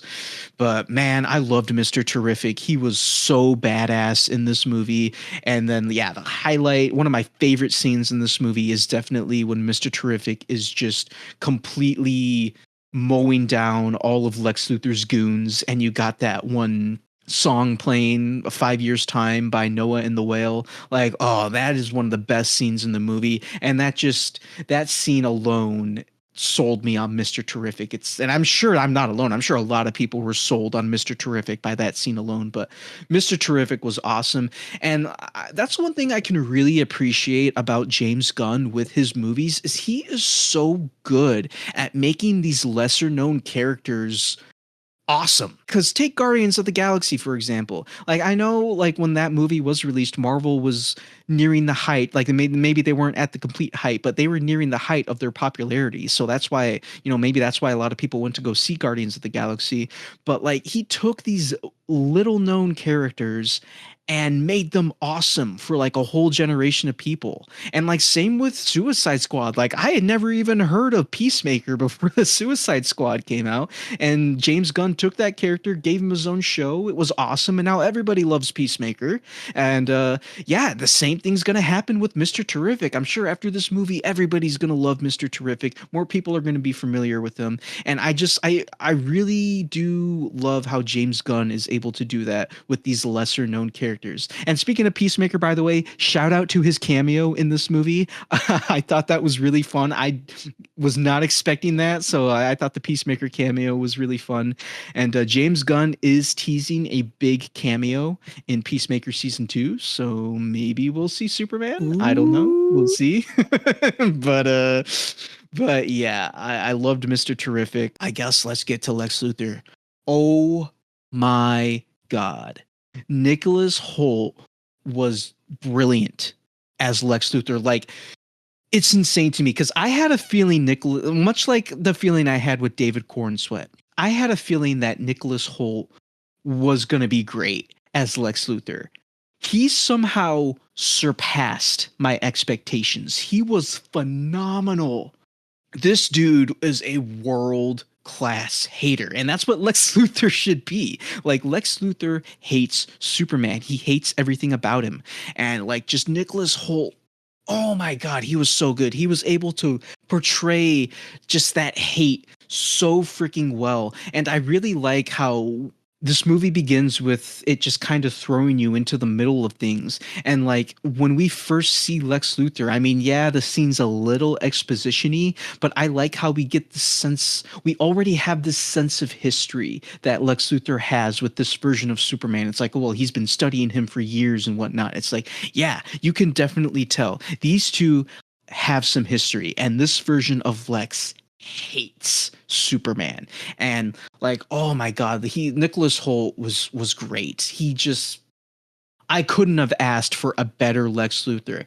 And honestly, once again, I think this is my favorite portrayal of Lex Luthor in any of the movies. Like, I love Gene Hackman, but my God, Nicholas Hoult really knocked it out of the park for me.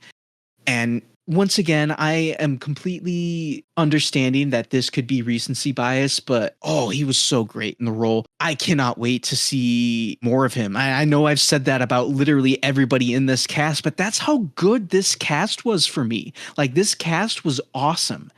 And I can't wait to see more Lex Luthor. I really hope we get to the point, and James Gunn, I could definitely see James Gunn going this route.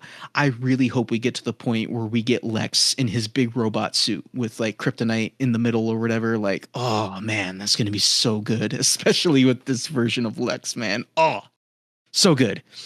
Oh, really quick before I forget, I realized I didn't really talk about the engineer. I thought she was fine.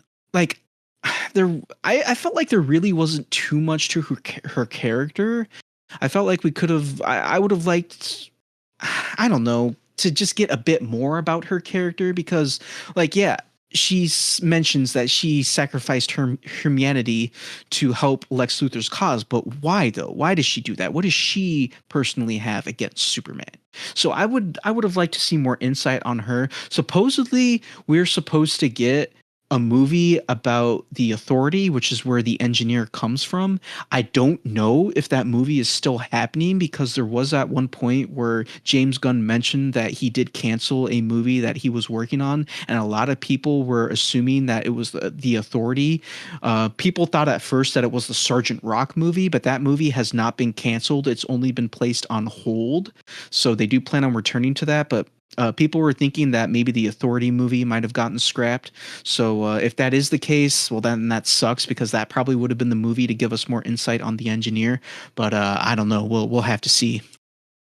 So there's a couple of other, like, not necessarily, well, okay, some of these will be cameos. Some of these are just recurring characters. I'm going to butcher this. I'm so sorry I did not look this up beforehand, but the actor Tinashe Kajazi, I totally butchered it. I am so sorry. But she plays Flo Crawley or Director Crawley, something like that. She was in the Suicide Squad. She played the person in the control room with Amanda Waller, who I believe knocks Amanda Waller out with like a golf club or whatever. And then she's in this in like one scene. It's like the very first scene where Lex goes to talk to like the people in the government, for lack of better words. I don't remember their committee name or anything like that. But she's part of the group that is there, like talking to Lex Luthor initially in like that first scene with them. So another connective tissue to like the Suicide Squad and the Peacemaker connected universe or whatever. Again, this movie seems to just be like in an alternate or like alternate reality or other world, whatever, to like that universe. So we'll learn more in Peacemaker season 2. But I just thought it was cool that James kept her and like she's a consistent character with like the Peacemaker connection and Suicide Squad connection. So that was cool. Frank Grillo appeared as Rick Flag Sr. Don't know why they didn't paint his hair white. Kind of bothers me, not gonna lie, because it's like it's just Frank Grillo. I don't know, but like in the Creature Commander show, his hair is white. I don't know. Maybe he dyed it, and I don't know. It's just he didn't dye it. His hair is just naturally that color. But like, I wish that they had just painted his hair white, like in the show. But whatever.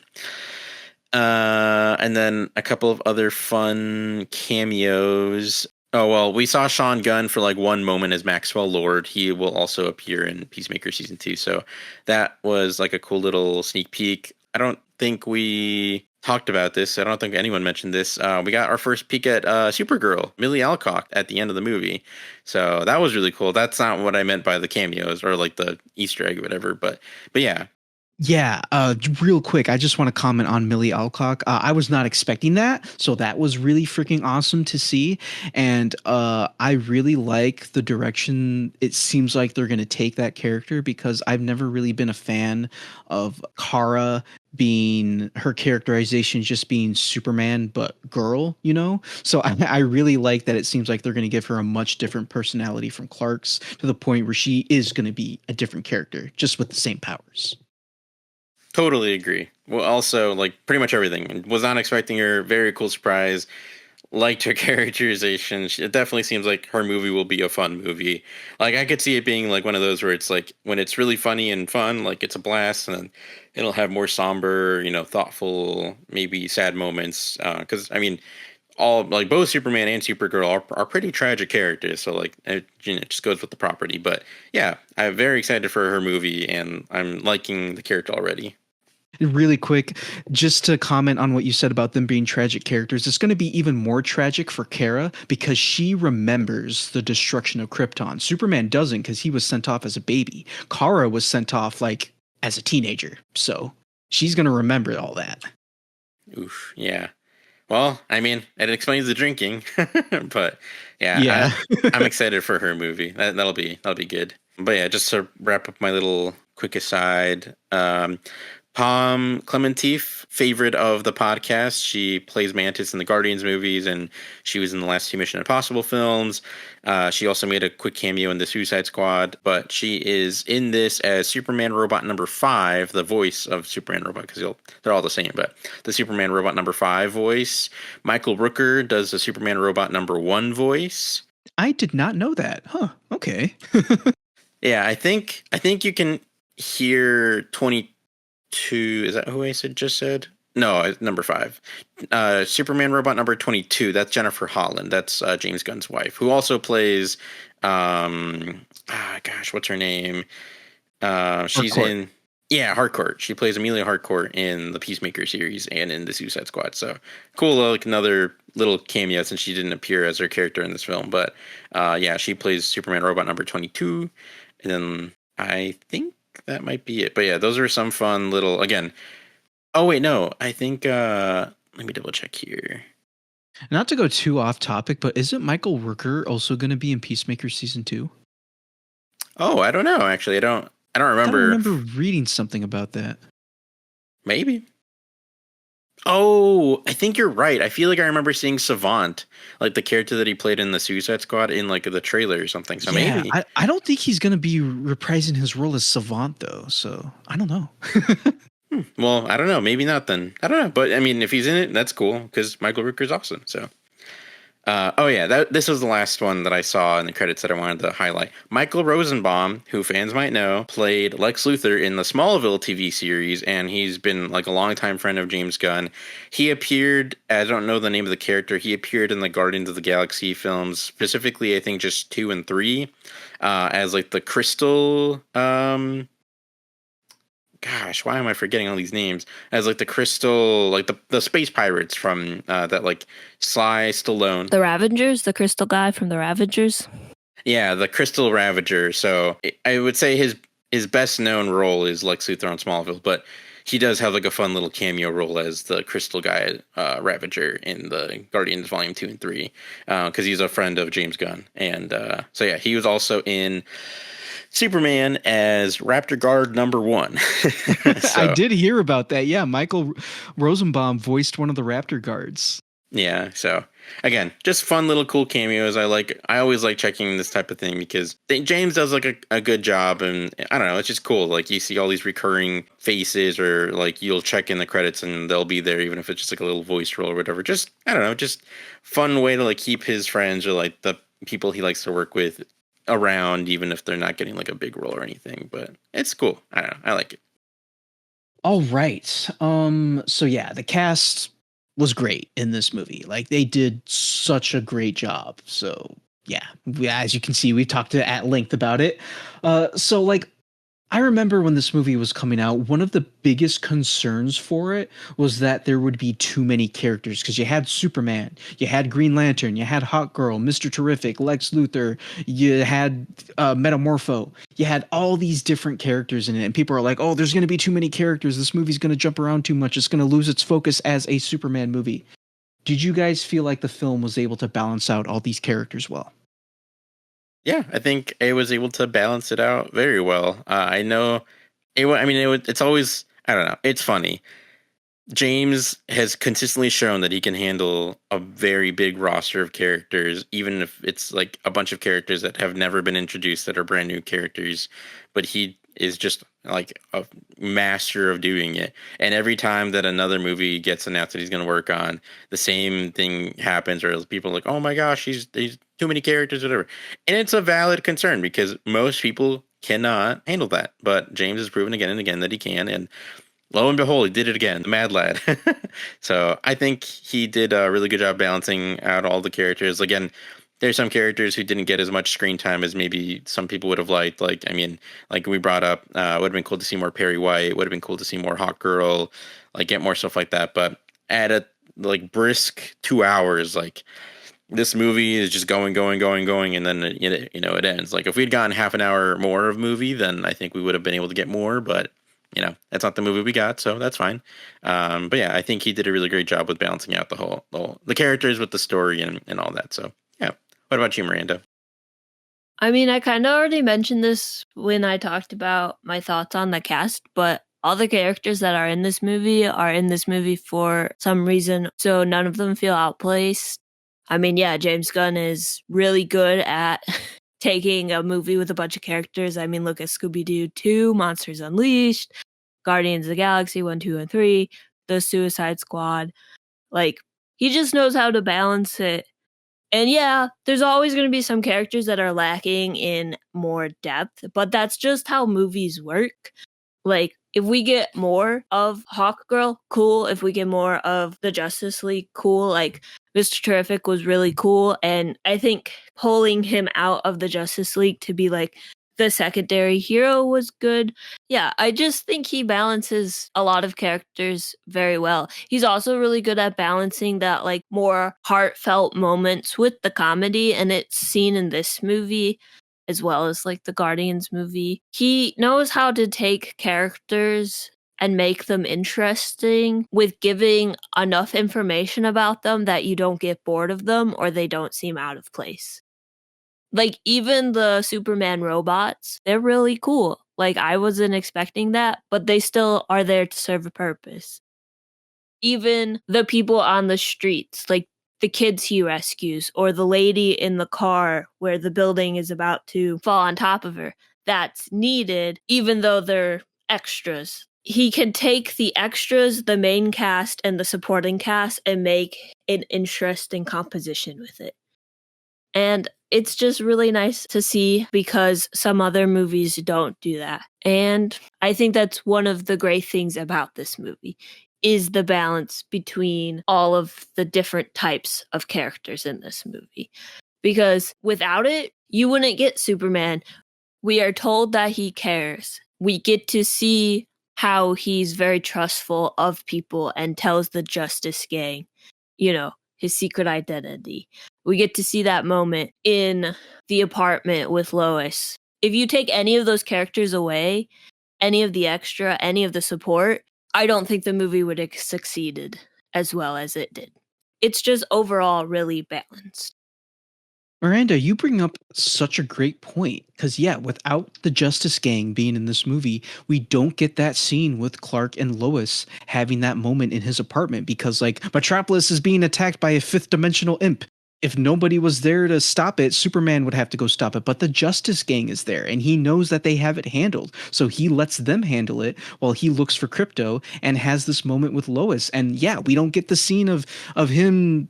We don't get that line where Lois is like, you see, everyone is beautiful. And then, like, I think a new favorite line from this movie is maybe that's the real punk rock. Like, you don't get that moment without the Justice Gang being there. So that's a really good point. And I do agree with you guys. I think that this film was able to balance out all the multiple characters really well. As you guys have already said, James Gunn just has this weird talent of being able to have tons of characters in his movie but still have it streamlined. I don't know how he does it, but he's able to do it. So, and yeah, I never felt like any of the characters in this movie were unnecessary. Like, each character does have a part to play. The Justice Gang has their part to play. Metamorpho has his part in, keeping Superman weak. I do want to talk about, and I can't believe I didn't mention this when I was talking about Lex Luthor, but I do want to mention that scene where Luthor plays Russian roulette with that falafel guy. Just watching that, it's just like, man, these guys are just evil. Like, because you got Luthor doing that, but you also got the Baravian president like next to him, like laughing. It's like, my God, these people are just pure evil, and it's kind of disturbing to think about because there actually are people like that in the real world. So it's just like, just the way they portray those characters in that scene is so good. I wanted to mention that real quick, but yeah, I do think this movie does a great job being able to balance out everything well. I understand the concern that people had. Even I was somewhat concerned about it because it's like, yeah, you got all these characters. Is the focus still going to be on Superman? But it never does feel like the movie shifts focus from one character too much to the other. Like, completely different movie, but like one of my biggest issues with Godzilla 2014 was that sometimes I felt like it focused too much on the Muto and not enough on Godzilla. Like, I don't feel like this movie ever focuses too much on one character and not enough on Superman. I think it focuses on Superman just enough, but also on these other characters to the point where it's like, oh, like, why are these characters here? Bravo to James Gunn. I don't know how he does it, but he just has this like natural talent for being able to focus on all of these different characters. And that's a great thing if you're running DC, because we all know eventually this is going to lead up to a Justice League movie, and you need to have that talent if you're going to make a Justice League movie. So yeah, we're in good hands. Just wanted to credit the actors real quick. I believe the food vendor, his character's name was Malik Ali, I believe, or Mali, and the actor's name is Dinesh. I'm gonna butcher this. I'm so sorry. Dinesh Thiagarjan, something like that. I'm so sorry. And then the other guy who played Gurkos, the head of state of Moravia, Zlatko Buric, something like that. But yeah, he played Vasil Gurkos, who's, again, the head of state of Moravia in that terrible, awful scene. But I mean, terrible, awful scene in, like, it was really effective, and like Dan just explained really well, that like perfectly illustrated how just pure evil Lex and like Gurkos were in the film. I guess while I'm here, do we want to talk about the big twist of the film regarding Superman's Kryptonian parents? Yes, I have a lot of thoughts on this, but I'll let you guys. What are your guys' thoughts on that? Because it is one of the more controversial aspects of this movie. I don't know what Superman's parents' original message was that they sent with him. Like, my only frame of reference is the Christopher Reeve movie. I mean, I saw Superman Returns. Brandon Ruth, he's a fan favorite, that fan being me. He's really cool. I mean, he's Scott Pilgrim. He's in DC's Legends of Tomorrow, but I don't remember that movie at all. So I don't really have any, like, frame of reference of what the original message was, but I think them changing it for this movie just further points out that Clark, although is an alien, he is just a human being, and he was raised by humans, and he is a human. Like, he cares about people, and it's about, him living in Kansas and having this family, and that the message that his parents sent with him doesn't really mean anything. It was corrupted, so he took the meaning he wanted from it. And the moment he has with his Earth parents is very touching. And I guess I can see why people are upset about it, but like, I'm happy that they did not go into the alien overarching planet blowing up like storyline, because we've seen that, we know that. And I like the fact that they just skipped to him being Superman already and dealing with being Superman, and the fact that the public shifted on him so fast. You could just see the heartbreak in David's acting, in Superman, his character. His whole world was shattered, and then on top of that, the whole world decides to hate him. So I think it works for what the movie was going for. But I totally see why people are upset with it. But I'm not pro it, I'm not con it. I'm just like, wow, that change makes sense for the movie that I watched and the story that was being told. Yeah, that's a fair assessment, and I would say I'm pretty sure I mostly agree with you. I think the twist with Superman's Kryptonian parents, I think it works for the movie for the most part. I think especially if you're just like a casual general audience member who doesn't really know a lot about Superman necessarily, like, it probably won't bother you at all. I'm not even remotely trying to claim that I'm an expert, because I'm not, but the very basic knowledge that I know is just that in most traditional Superman stories, Superman's Kryptonian parents send him here like in goodwill, like with good intentions. They know their planet is doomed, so they want to send their son somewhere where he can have a better life, and he can also be a guiding light to the people on this planet, to humans, because they know that he'll be more powerful here than we are. So they want him to be like a guiding light for humanity, to show us that how good we can be, like, to ourselves, to each other, and to just, help make the world a better place. And I think that's a beautiful sentiment, especially, given the origins of the character and the metaphor of the character and everything like that. But I will say I feel conflicted on the twist. And the more that I've sat on it, the more I just can't. I don't mind it for this movie. I don't mind that James tried something different. It would have to change the story if you changed it. It would just be a different story.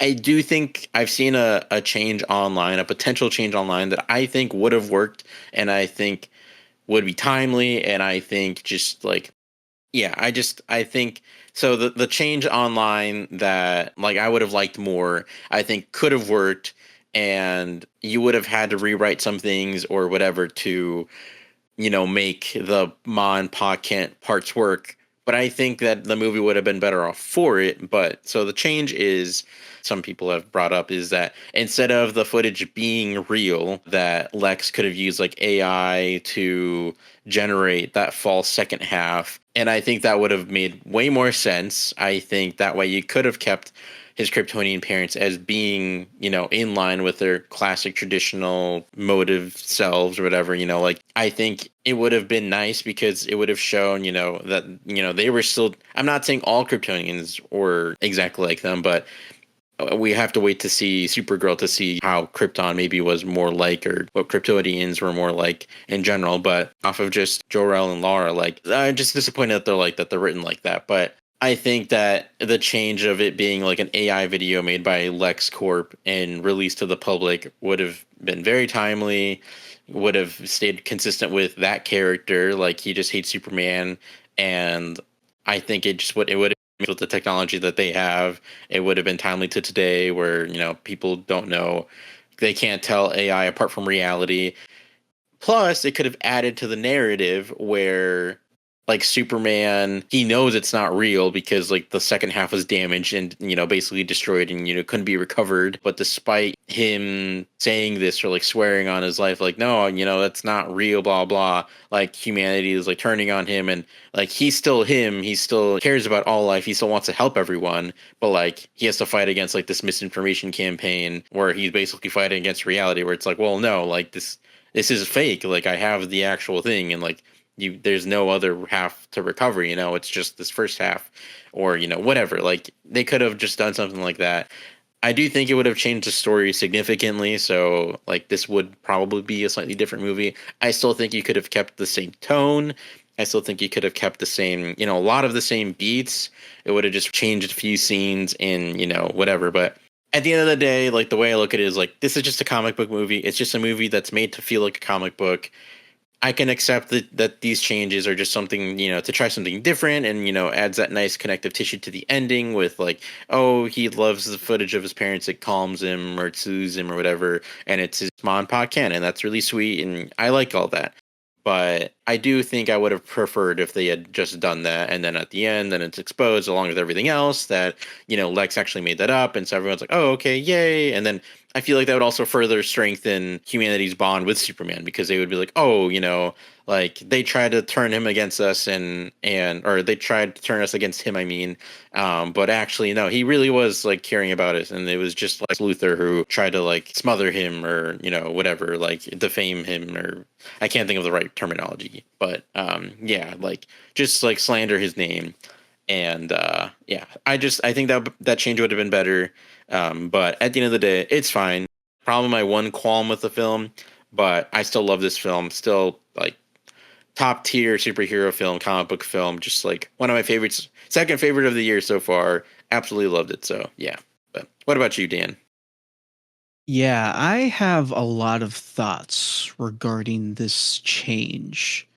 So, when I first saw the movie, I didn't like it because traditionally Jor-El and Lara, well, it's not even just Jor-El and Lara, like, Kryptonians in general traditionally aren't supposed to be inherently evil. I mean, you got your Kryptonian criminals like Zod and whatnot that are evil, but the Kryptonian race in general isn't necessarily supposed to be evil. And like we're seeing this weird trend, and once again, I think this just goes into the whole idea of people thinking that Superman is boring, so we got to change things up a bit.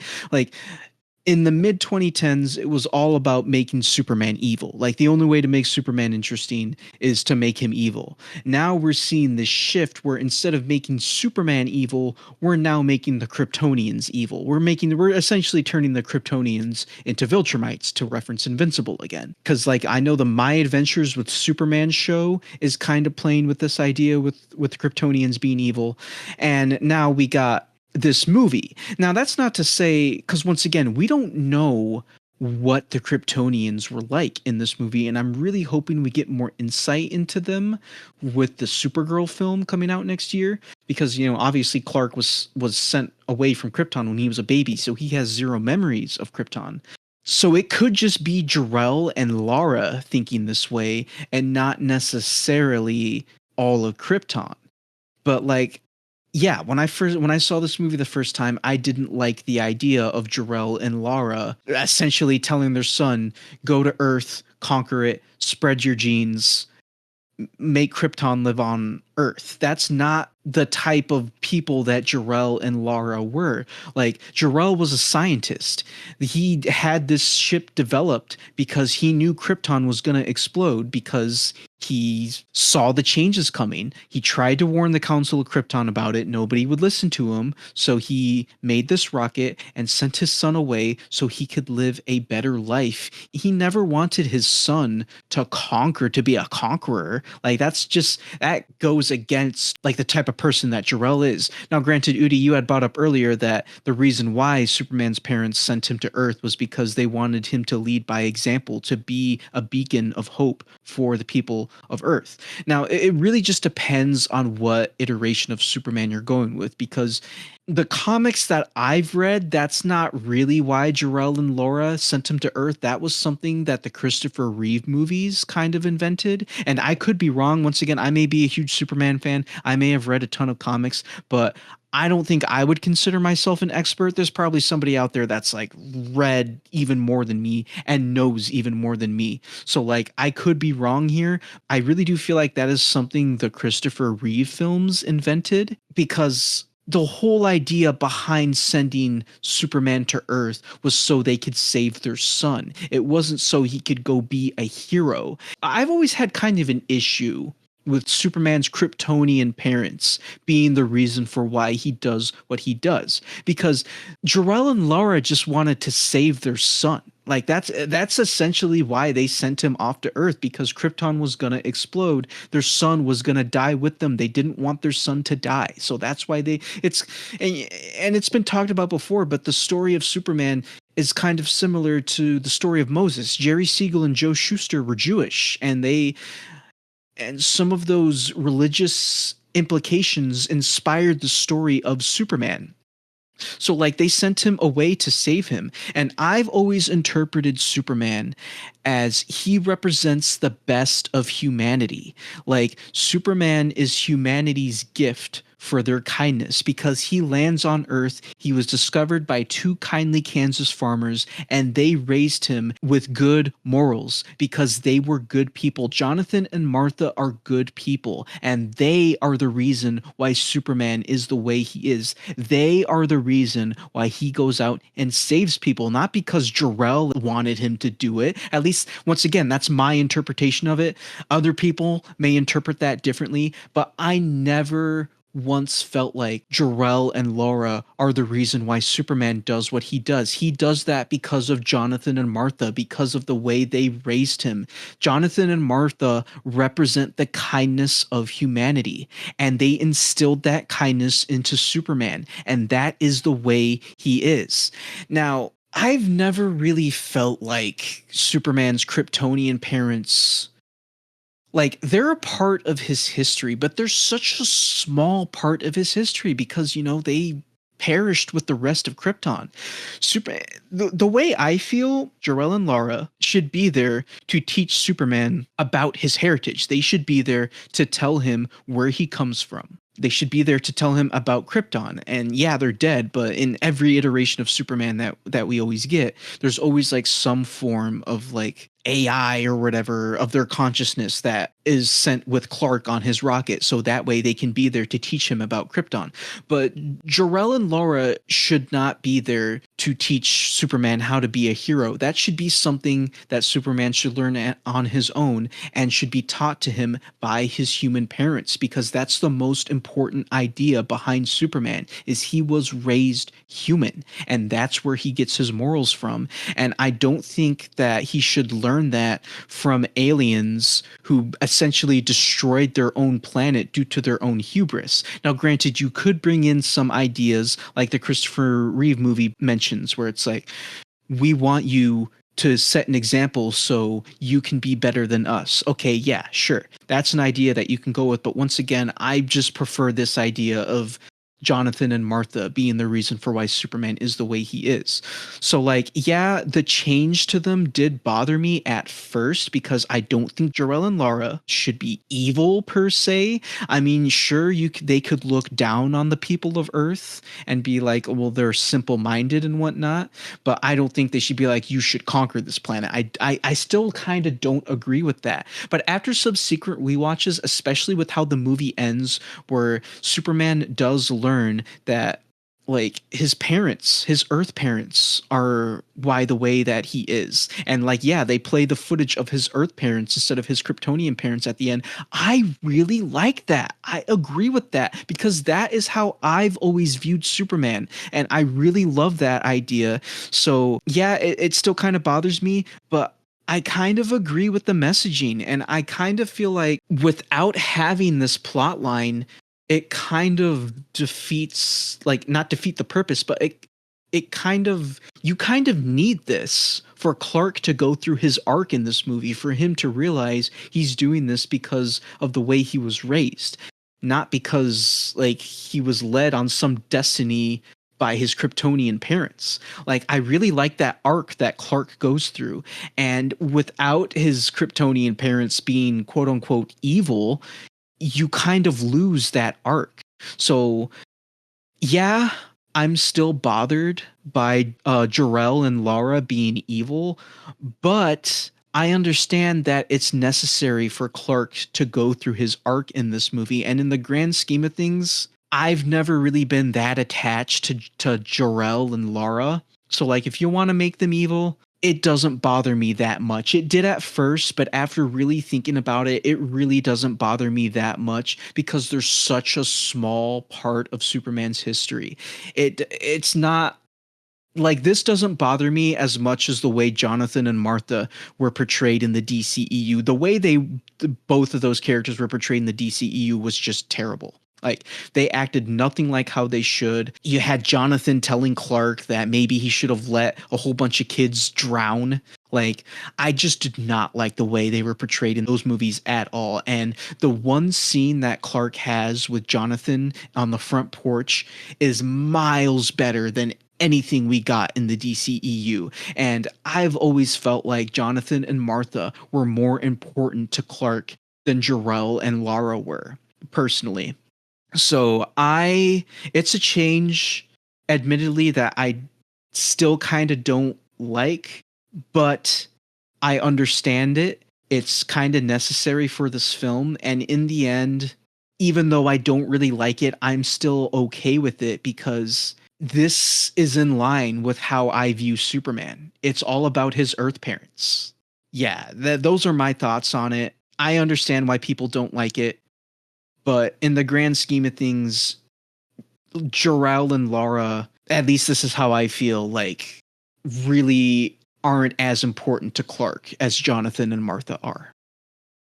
Yeah, I think you raised some really good points. And I mean, I agree. It should have always been the case with like this Superman that it was because of Ma and Pa Kent that he was doing what he was doing and not his Kryptonian parents. And yeah, that was my bad. I think I got confused with the whole like his Kryptonian parents being the ones to tell him to like be a hero or a guiding light for humanity. Like, no, that, yeah. Well, Just to say real quick, it's that's not really your bad because once again and even the Man of Steel does that. Like Jor-El is Yeah. the one that tells Clark to be a hero in Man of Steel. So Yeah, but I mean, you're right. I think the metaphor of like the character and the story to work, I do think it's better because like all Jor-El and Lara are doing is just trying to save the life of their son. They just want him to have a better life because their planet and civilization is no more because their civilization ignored the climate crisis on their planet and let their planet be destroyed. And so he's a refugee and they would just want him to have a better life than they did and for him to, just to live and have a good life and be able to live on despite the failures of their people. And so I think that just in and of itself is a very powerful already just story for Kryptonians and like Jor-El and Lara. And so I think my thing still is just like I wish that they hadn't made them evil because I just feel like it takes away from that part of Superman's character.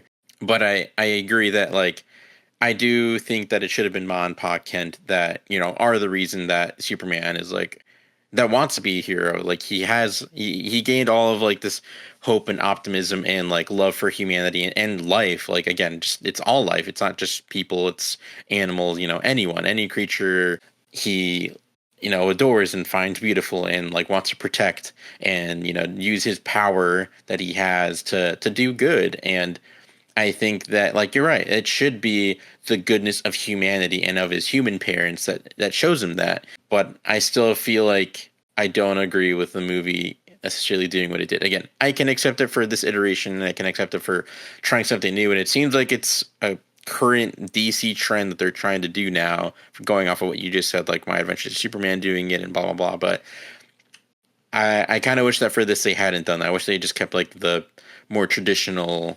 Because like for a lot of people, this is going to be the first Superman they've ever watched. Because I mean, it's just going to be the new Superman of a new generation.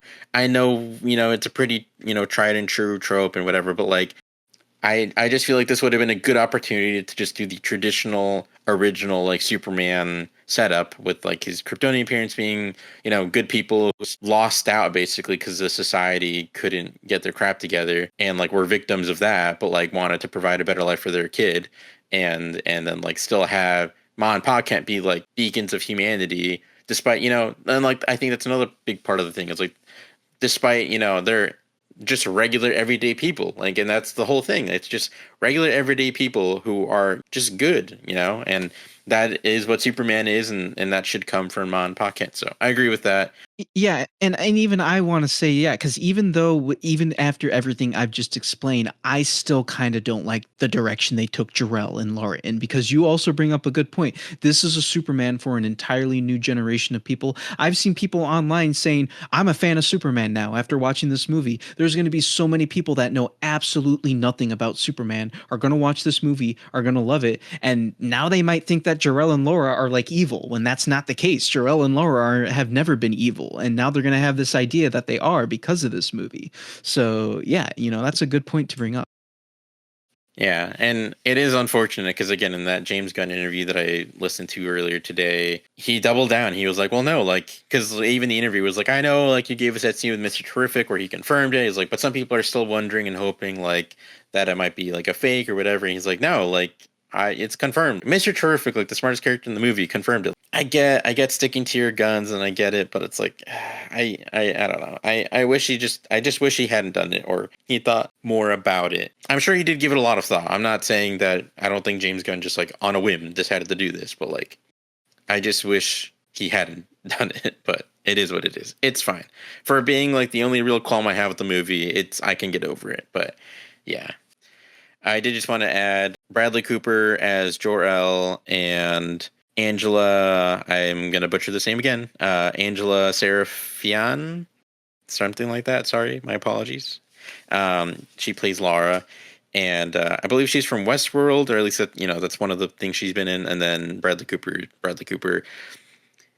I don't know how you guys felt about the casting. I'm not going to lie. As soon as I saw Bradley Cooper, it kind of took me out of it. I'm like, oh, that's Bradley Cooper. I don't know. There's just something about him. I just see him and I only see Bradley Cooper. I don't know. I didn't really love the casting. I would have preferred someone else, honestly. Nothing against him, but it just, I don't know, it just kind of took me out of it. Someone brought up the thing of like, maybe this is how people felt. Some people felt like watching Marlon Brando be Jor-El in the Superman, like the original Superman movie, because it's like, oh my gosh, it's freaking Marlon Brando. That's crazy. I don't think that Bradley Cooper is quite on the same level as Marlon Brando in terms of like famousness, but like, yeah, I don't. It just took me right out. I was like, Bradley Cooper, what? I'm like, that's Jor-El. I'm like, oh man, but I'm like, oh, all right, I guess. I think for this iteration, it works. I guess I don't know, but it's fine. And then, I mean, Angela, I feel like they fit a very particular look that they're going for with the Kryptonians, and if they're gonna keep doing that, then I think it works. But yeah, I mean, again, their casting was fine. You know, nothing against them. I'm just not a fan of this direction with them too in particular.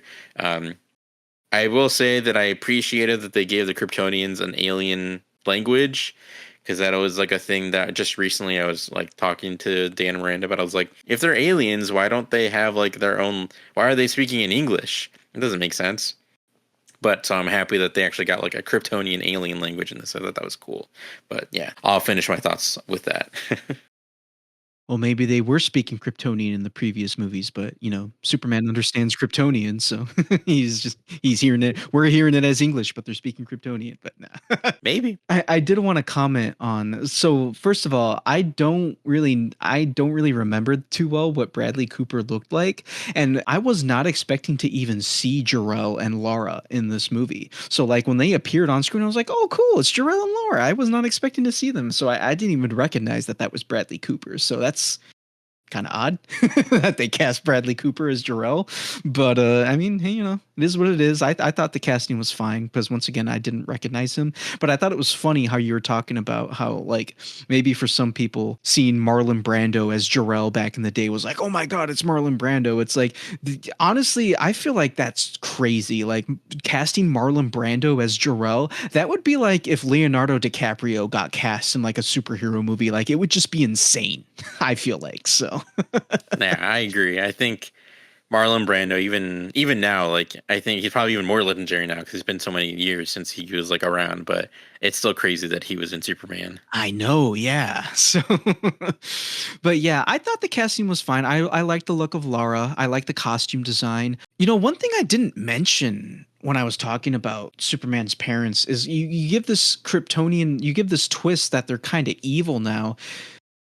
Why would Superman want to represent the House of L at that point? Because that's what the S traditionally is. It's a representation of the House of L. Now, I don't really know. I'm assuming that's the case in this movie because when we see the Fortress of Solitude, like the big S lights up on the door, which is really freaking cool, by the way. I love the first appearance of the Fortress of Solitude in this movie. It is so cool.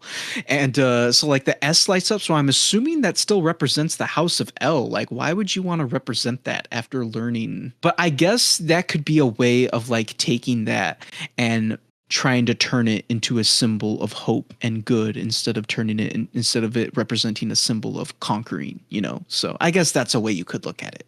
But yeah, that's beside the point.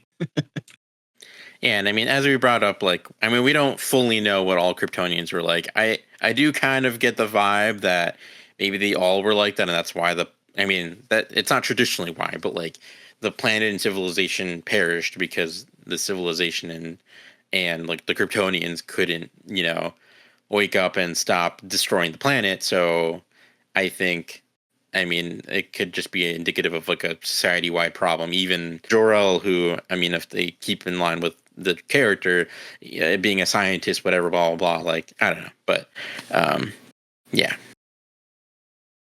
Now that, you know, we're in a brand new universe, we've set this whole thing up.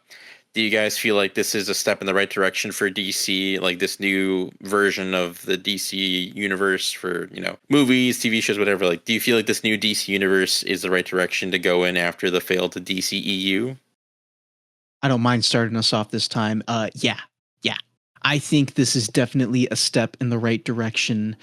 We'll have to see if they can keep up this momentum. I have complete faith in James Gunn. After this, I am a James Gunn fan. I trust the man. I like the direction he's going with, and I'm excited to see what else he's going to come up with. So, yeah, I think that this is definitely a step in the right direction, and I can't wait to see more. And I hope they're able to keep up this momentum. Like, I hope Supergirl coming out next year is going to be really great. Which, by the way, I've just learned the writer for Supergirl is also working on a Teen Titans movie. She's writing the Teen Titans movie, and she's going to be writing the Wonder Woman movie. So this woman only has like one or two movies to her credit. So James Gunn must really trust her. So the Supergirl movie is going to be a real litmus test about how well the rest of the DCU is going to go, because this woman is writing at least two more movies in the DCU. So I really hope Supergirl ends up being great, because that's only going to give me more hope. But yeah, so far I love what I'm seeing. I like Creature Commandos. The Superman was awesome, and I can't wait for season 2 of Peacemaker. Just on a quick note about what you just mentioned, very intrigued to see, Supergirl, very excited for Supergirl, very intrigued to see what Teen Titans ends up looking like. But yeah, I mean, I trust James. I think, if he thinks that the writing is really good on her behalf, then totally, believe and trust him. And I'm excited to see how her work ends up turning out, and I hope it all ends up being great. But man, I was really hoping that they would be able to get Greta Gerwig for Wonder Woman. I think she would be perfect for Wonder Woman, but she's probably too tied up with Chronicles of Narnia right now.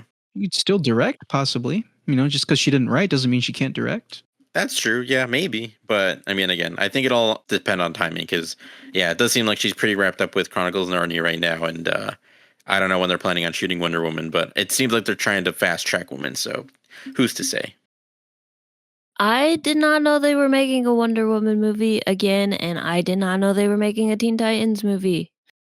If you want to read Teen Titans, I would suggest reading the Teen Titans comics by Kimia Garcia. I believe that's her name. And the artist is Gabrielle Piccolo. They're fantastic. Highly recommend them. In terms to how the direction of the DC universe is going, it's going to go in whatever direction they're going to put it towards. Whether it's good or bad, they're just going to keep going. Hopefully it's good. This is what I want. I want fun superhero movies that tell important and deep and emotional stories. And I don't care if they're connected. If they're connected, cool. If they're not connected, also cool. I am done with this whole multiverse. I love a multiverse. I love interconnected universes. It's very fun, but I don't have the time or energy to sit and pour over little details. So I'm sitting back. I'm a casual fan. I'm liking where it's going. Hopefully they can keep going, but I'm not the person to ask whether or not it's the right direction. I'm just here for a fun time. I just want to say I'm also done with the multiverse. Like, I don't know what's going to happen with Peacemaker season 2, because Gunn said that season 2 of Peacemaker is going to be like the first glimpse into where the DCU is headed. But I really hope it's not multiverse related. I am so sick of the multiverse. Cool concept that's been done to death in superhero media and just media in general. And I'm sick of it. I want a break from the multiverse personally. Just to add my 2 cents to the multiverse stuff, I mean, I personally don't think that. I think the DCU right now, because it's just starting out, will tackle a little bit of the multiverse stuff just to like establish like what things are connected, what things aren't connected. Pretty much just primarily with like Peacemaker and the Suicide Squad stuff. Like, I really feel like it'll mainly just be that. Maybe like Harley Quinn, like as well. I don't know. But aside from that, I really think they're not going to be doing multiverse stuff, at least not for a while again. And I think it's unfortunate that, like, for some reason, everyone decided to just start doing all this multiverse crap all at the same time. Like, Marvel, DC, like, even other movies. I mean, I still think that Everything Everywhere All at Once is still the best multiversal media that has come out yet. And that just happened to come out in between the, like, in the midst of all this other stuff, too. So, it's kind of funny timing. But I'm hopeful that they won't, do too much with the multiverse stuff in the DCU. I don't think they will, but I think right now, like, Peacemaker season 2 specifically might dabble in it a little bit. But I think after that, they're gonna just like keep with pretty self-contained stories and like maybe a little bit of overarching stuff, but like mostly self-contained stuff. from what I've read, which is good. Like, I think Dan, you told me this. Like, James already announced like they're not gonna do big, like super crazy, like post credit scenes after every movie. Like, I'm totally down for that change. If you want to stick around for like a fun little, stinger at the end, like cool, but like there's nothing big and important, like crazy happening at the end. So I'm happy with that change. I'm totally down for everything being a little bit more self-contained, like just telling great stories with great characters. Like so many freaking DC characters exist that have never freaking been in anything live action. And that's not to say you can't enjoy any of the animated stuff. Some of the animated stuff is great. Please enjoy that. If you want to learn more about DC and whatever, like that's a great way to learn. Like you don't have to wait for these movies. But like if this brand new universe, it's like so many new characters could come out of this. So it's just very exciting to see like what they could do because there's so many characters that have never gotten their chance to be in live action on the big screen and the movie theater, whatever. So very exciting in that regard. But I mean, yes, just go back to the topic. Yes, this is definitely the right direction for DC to go after the DCEU. I think this movie, just this one movie alone, has already done so much for adding goodwill back to the DC brand, the DC name, and very, very much looking forward to everything else that they have cooking up, like Peacemaker Season 2, Creature Commanders is great. The Clayface movie, that's really freaking exciting. Apparently, it's just gonna be like a straight up horror film. So, very much looking forward to that. Script by Mike Flanagan, very exciting. It'll be one of the few times I will willingly go see a horror movie in theaters with you. Oh heck yeah! But yeah, very exciting. And then Supergirl, very, very much looking forward to that. Amelia Alcock already has like sold me on that iteration of the character, and we're gonna get Jason Momoa Lobo, so that'll be cool. Yeah, so just very exciting times. Lanterns, oh my god, finally, freaking a Green Lantern thing, finally. I'm honestly really excited for that show. Like, me too, because they're treating it as not just they're treating it like an HBO show. Like it's going to be an HBO show, and like I like the writers, I like the cast. I'm very much looking forward to Lanterns. And apparently, according to Nathan Fillion, he says the most F-bombs he's ever said in his career in that show. So that'll be interesting. Oh heck yeah! I can't wait for more Guy Gardner F-bombs. That is exciting. I'm very excited for that show very much as well. And hey, maybe we'll finally get Green Lantern in Fortnite. Maybe. But anyway, but yeah, I agree. I very much am in agreement with you. And like to your point, Miranda, like just want good movies. So like I am for like a connected DC universe because I'm sad that the DCU didn't work out. Just in the sense of like I just wanted a DC connected universe. But I think I'm a fan of James's approach to not only is it going to be like it's still going to be kind of lightly connected for sure, but like it's not going to be like an MCU where it's like you have to watch every movie necessarily or like this or that. Like it's going to be more loosey goosey, but you're going to still feel like it's all part of the same world, which I'm a fan of. And at the end of the day, I think this will allow for way more interesting stories because people can just tell the stories they want to tell and they're not like beholden to the creative choices necessarily of like the thing that happened before. Like they can just tell the story. And in any case, if they want to do something crazy, then they can just make it an Elseworld project like the Batman. So I think it's just a great, like a perfect setup for amazing movies. And I'm very excited for that. Do we have anything else we have worth mentioning? Like any final things? Because I have one in particular. I got a few final things real quick. I didn't really talk about Crypto the Superdog. I loved Crypto in this movie. He's a very good boy, even though he is a terrible dog to Superman at times. He's a good bad boy. Yeah. I loved Crypto. He was great. And it's been very awesome to see the effect that this movie has had on people because apparently Crypto in this movie, like dog adoption rates have gone up after this movie because of Crypto. So like I really hope that it affects dogs in a positive way. I hope people, because sometimes you see this happen where lots of people adopt dogs and then like they don't end up taking care of it that well, and then the dog ends up getting abandoned and whatnot. So hopefully it doesn't lead into that. But to see all of these people like going to adopt dogs now because they loved Crypto in this movie, like that's awesome. I really love that. And like even Superman himself is inspiring people to be great, because like I saw like there's a famous like social media screenshot or whatever where somebody said like helped my neighbor carry her groceries today, and it was a screenshot of Superman at the end of the film. Like if this movie is inspiring people to be better, like that's awesome, and that's more than I could ever ask for as a Superman fan. So like I love that. But anyway, I'm kind of getting a little off topic, but yeah, no, Crypto was great. I didn't really talk about him earlier, so I just wanted to mention Crypto real quick. I loved him in this movie. We're probably going to see more of him in Supergirl, so that's exciting. And yeah, I also want to talk real quick about the score. I really liked the music in this movie. It is very surprising to me because I guess a lot of people do not like the score for this film, which I think is I can't believe this many people don't like the score. Like people are saying it relies too much on the John Williams theme, which I get, but like I feel like even some of the original pieces are really good. Like go and listen to, I think it's Home from the official soundtrack. Like I think that's the title of the piece, and like it plays during the it's like the second song that plays during the end credits as well. That's a really good piece. How can you listen to that and tell me that the score is mid? Like I don't agree with the people that are saying that the score is not good. I think the score is great.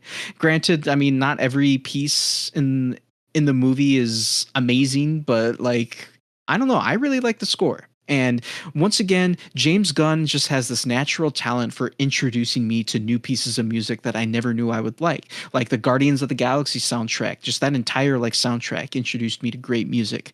And then Do You Really Want to Taste It? The Peacemaker theme song. I really like that's a good song. And then this movie introduced me to 5 Years Time, which is the song that plays during the Mr. Terrific scene. Like I really like that song now. And then of course Punk Rocker at the end of the movie. That's a great song as well. Lots of people are loving that song too. So yeah, I don't agree with everyone out there saying that this soundtrack sucks. I like this soundtrack. I think it's pretty good personally. I agree. The score for this movie is fantastic. And yeah, if it relies on John Williams' score, so be it. He wrote it. No one makes that complaint when they watch Star Wars or Jurassic Park or Indiana Jones, so why are they complaining about it now? It's great music. It fits with the film. It's fantastic. Definitely go listen to it. Why would people dislike it? I don't know. Maybe it's not their vibe, but I think it fits really well for Superman. Yeah, so my main final thing I wanted to bring up that I can remember is they brought back a character from the past named Otis, played by Terrence Rosemore. And in the original Superman, he's like Lex Luthor's like main henchman guy. And there's like a scene where like on this map of like this land that Lex is gonna like cultivate or whatever to like sell off or something like that. Part of his big evil mastermind plan. On this map where he's like dividing up all the lines of like how he's gonna divide up all the land, whatever. His henchman Otis writes Otisburg. Otisburg. Otisburg. Otisburg. And Lex like makes fun of him, and he's like that Otisburg. Like he's so outraged that he even remotely thought about claiming part of the land for himself. And they named Terrence Rosemore's character. They named Otis Berg, which is incredible. I It's had so no good. idea until Udi pointed it out. Like that's incredible. I love that. Yeah, I saw it in the credits, and I was just looking for Otis, and then I just saw Otisburg, and I was like, oh my god, they named him Otisburg. So I love that little detail. So it's such a good little detail. It's so silly, but I love it. But yeah, just to add to the thing that Dan brought up, how like he saw people saying that like this movie inspired them to want to be better and like do more good, and that's just like, this is the power of media, and that makes me happy, because it's like, yes, like if all it takes is to watch a movie and like that's enough for people, then like awesome, cool, whatever. Like I don't care if some people might think that that's silly, like, oh yeah, it took a movie for you to like want to like, okay, whatever. The point is they want to try to be better. All of us, we're human beings and we suck in our own ways. Yes, we can be decent, good people still, but like we all have flaws. That's part of being human. And like just it no matter what it takes. If it's even just a movie, if it's just anything, it doesn't matter what it is. If you're inspired by anything to just like want to, be a bit more kind, to be a little bit more polite, to be more nice, to be more friendly, to just anything, it's just good. It's just good for the world. It's good for you. It's good for your soul. It makes you feel like you shouldn't do things like, you shouldn't do good things just because you think you're going to get something out of it. But if you're doing it from the kindness of your heart, it's healing. It just makes you feel nice. And like, you don't need to get anything from it. Just do the good thing. Be nice. Like when you're walking on around, like out and about, I mean, smile at people. Like, I don't know, like just it costs nothing to be kind. It costs nothing to be nice. It costs nothing to do the right thing, to be a good person. It's not always easy to be a good person. It's not always easy to be, to make the right choice or whatever. But in doing so, it's so freeing and it's so just good. And as evident in this movie and like just by watching the movie, it has a contagious effect. When other people see that, they might also want to do more good. They might also want to be better. And I think that's such an important thing. And that's why like stories like this are so important, because yeah, it can just be something as so simple as like you watch a movie and you're inspired to do better. And honestly, I think I was partly inspired by superhero movies growing up. Like I wanted to be a superhero when I was a little kid because I just wanted to I wanted to have the power to be able to help people in mass, like at large. And I think just that general idea of like just wanting, it wasn't about the power, but like by being a superhero, you have the power, the ability to do more. And it's not that you can't do stuff, you can't help other people without superpowers. But the idea was like, if you have the power, you can do more, blah, blah, blah. But basically what I'm trying to say is like, I was inspired by superheroes as a child. And that's what like, was like, oh, like I want to be as good as I can be because, it's helpful, blah, blah, blah, XYZ. Like, but superhero media, like it is just a really nice thing when it can like lead to something like that. So I just wanted to add to that. So yeah, I think it's a beautiful effect of this film. Yeah, and I 100% agree with you, man. Yeah, that superheroes really do inspire. And I think that this quote from the film is a very important thing to think about. And it goes with what you're saying. There's that one point in the movie where during Superman's final confrontation with Lex calls him a piece of crap alien. But then Superman goes, "That is where you've been wrong about me, Lex. I'm as human as anyone. I love, I get scared. I wake up every morning, and despite me not knowing what to do, I put one foot in front of the other, and I try to make the best choices that I can. I screw up all the time, but that is being human, and that is my greatest strength." Beautifully put. Thank you, James Gunn. And thank you, Dan, for providing the quote. Because yeah, I couldn't remember the quote off the top of my head, but it's so good. But anyway, is that time for our star ratings? I think it is because, oh boy, this discussion has gone on for quite a while, so we should probably wrap things up. All right. What is your star rating, Miranda? My star rating is a 4.5 out of 5. I think it's a fantastic film. I think it has inspired people, like you guys mentioned, which is fantastic. I love when movies inspire people to do good things. Kindness is punk rock, and definitely go watch it if you haven't yet, because it's just a great movie. Whether you like superhero movies or not, I think it's important to watch and to see. I think it tells an important story and touches on some topics that are relevant today. And it's just a fantastic film. So, highly recommend it. Go watch it. Be inspired. Be kind to one another. So, yeah, 4.5 out of 5. What about you, Dan? What are you going to give Superman 2025? Good question. Yeah, there's really not a lot in this movie that I think is wrong with it. Like, I'm trying to think, okay, like, what are the issues. Really the only issue that I have with this movie is the change they made to Jarrell and Lara.